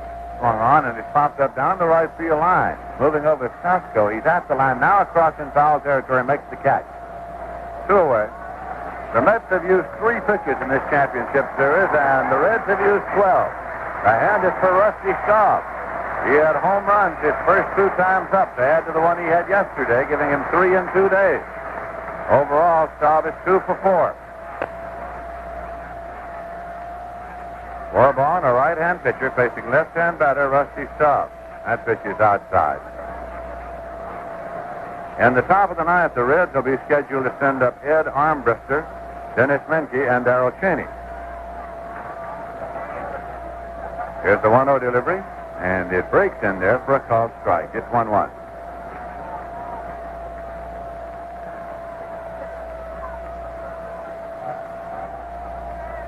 Now the 1-1 off. Hit on the ground to third base. Charged by Menke. He is up and throwing on the grass in time. Side is out in order, nothing across. So at the end of 8 full innings of play, the score is the Mets 9 and the Reds 2. Kemmer's Delicatessen, 226 East Fulton Street. Open every day except Monday. Is the home of cooked-to-order roast, hams, and of course they have salads too. They cater any occasion. So when the planning begins for your next gathering, call or stop at Kemmer's Delicatessen, 226 East Fulton Street, Gloversville. They also have newspapers, and of course sandwiches are made with the greatest care anywhere at Kemmer's Delicatessen in Gloversville. If you'd like to cut down on your fuel bill, Holden Lumber Company, 10 Carpenter Street in Gloversville is the place to go. They would like to acquaint you with Zonalite insulation. Zonalite attic insulation is the easiest of all to install. Just pour it, level it, and leave it. Your savings start the minute that the job is done. Zonalite has a heat seal that conserves fuel dollars. Learn how you can save up to 40% on your home heating costs at Holden Lumber Company, 10 Carpenter Street, Gloversville. WIZR.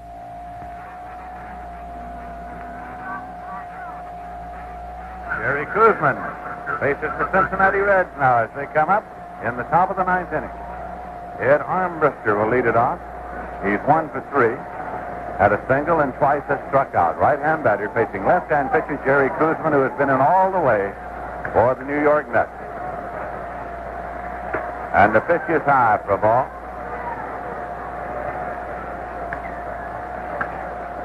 Dennis Menke is waiting on deck.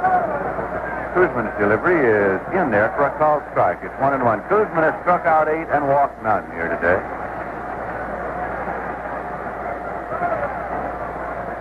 Here's the 1-1. Swung on and missed.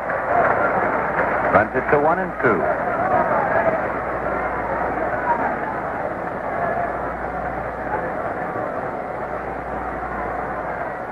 One-two pitch. Swung on and missed. Struck him out. Strikeout number 9 for Jerry Kuzman.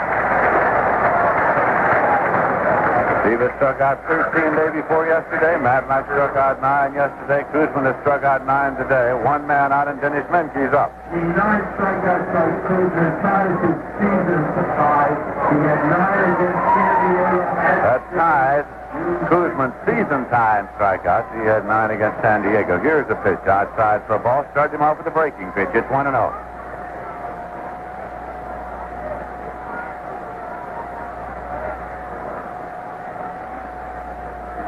Here's a swing and a high fly ball to center. Shading his eyes is Hahn.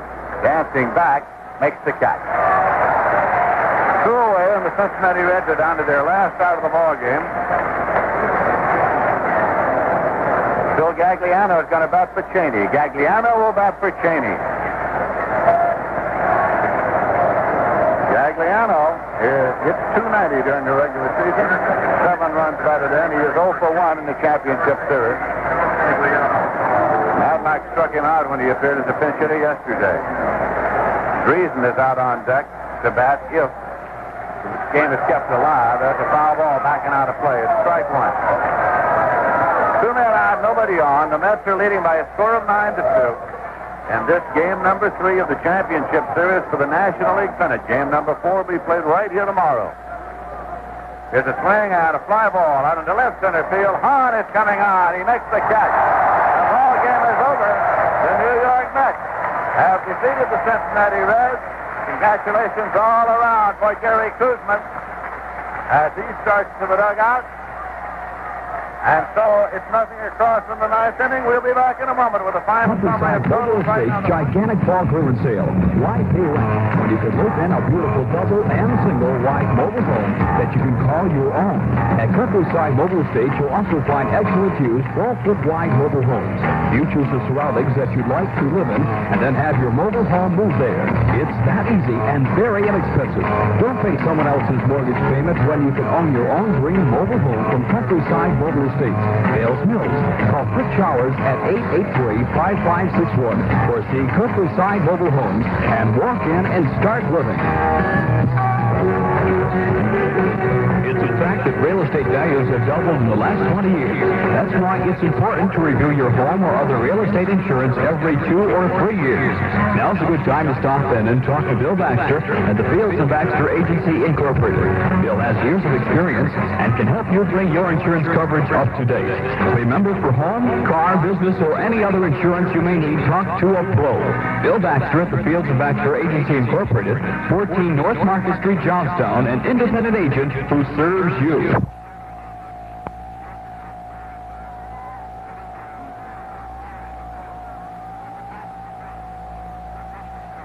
It was an afternoon of explosive excitement here at Shea Stadium in New York as the New York Mets went 1 game up on the Cincinnati Reds in the championship series, 2 games to 1. It takes 3 victories to clinch the National League pennant, and game number 4 will be played here tomorrow. Game number 5, if necessary, the following day.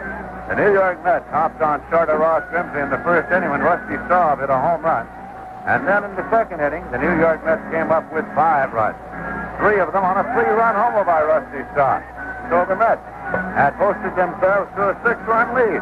And then Dennis Minke hit a home run for the Cincinnati Reds. As in all, in the third inning, they got 2 runs down, 4 hits, and seemed to be coming back into the ballgame. But from there on out, Jerry Kuzman slammed the door. Overall, he struck out 9 and he walked none in posting the second Met victory in this series. The New York Mets added another run in the third. They got yet 2 more in the 4th inning of play. And then came all the excitement of the day in the 5th inning, when, with 1 man out, Chief Rose single. Joe Morgan then hit a ground ball down to Milner at first. He made I believe you'll like it because it offers a variety of benefits. I'd like to have you try some Dairy Lean 99. Now, Dairy Lean 99 is a pure milk drink, fortified with protein plus vitamins A and D. And best of all, if you're watching your diet, Dairy Lean is 99% fat-free. It tastes just exactly like milk, and yet it has 20% more protein than regular milk. So it fills you up, not out, and satisfies both hunger and thirst. And one more point. Dairy Lean 99 is available at almost all food stores in the dairy section. Try it, won't you? It's in a great-looking purple carton. Dairy Lean, 99% fat-free milk drink from the good people at Dairy Lean. to go out into the left field area on appeal to the fans to stop throwing debris onto the field. They did. Meanwhile, Judge Feeney went over, conferred with the commissioner of baseball, Bowie Kuhn, who was seated to the home plate side of the Met dugout. And finally, order was restored, and the game was resumed and completed with the New York Mets winning by a score of 9-2. We'll be back with more in just a moment. Now a message from Chicken Galore.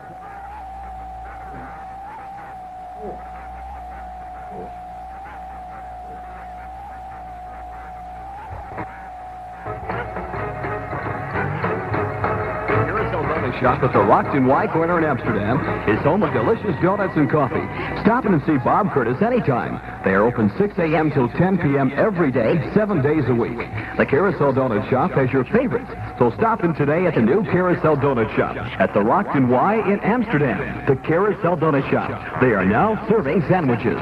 How many times have you heard the slogan, drive a little...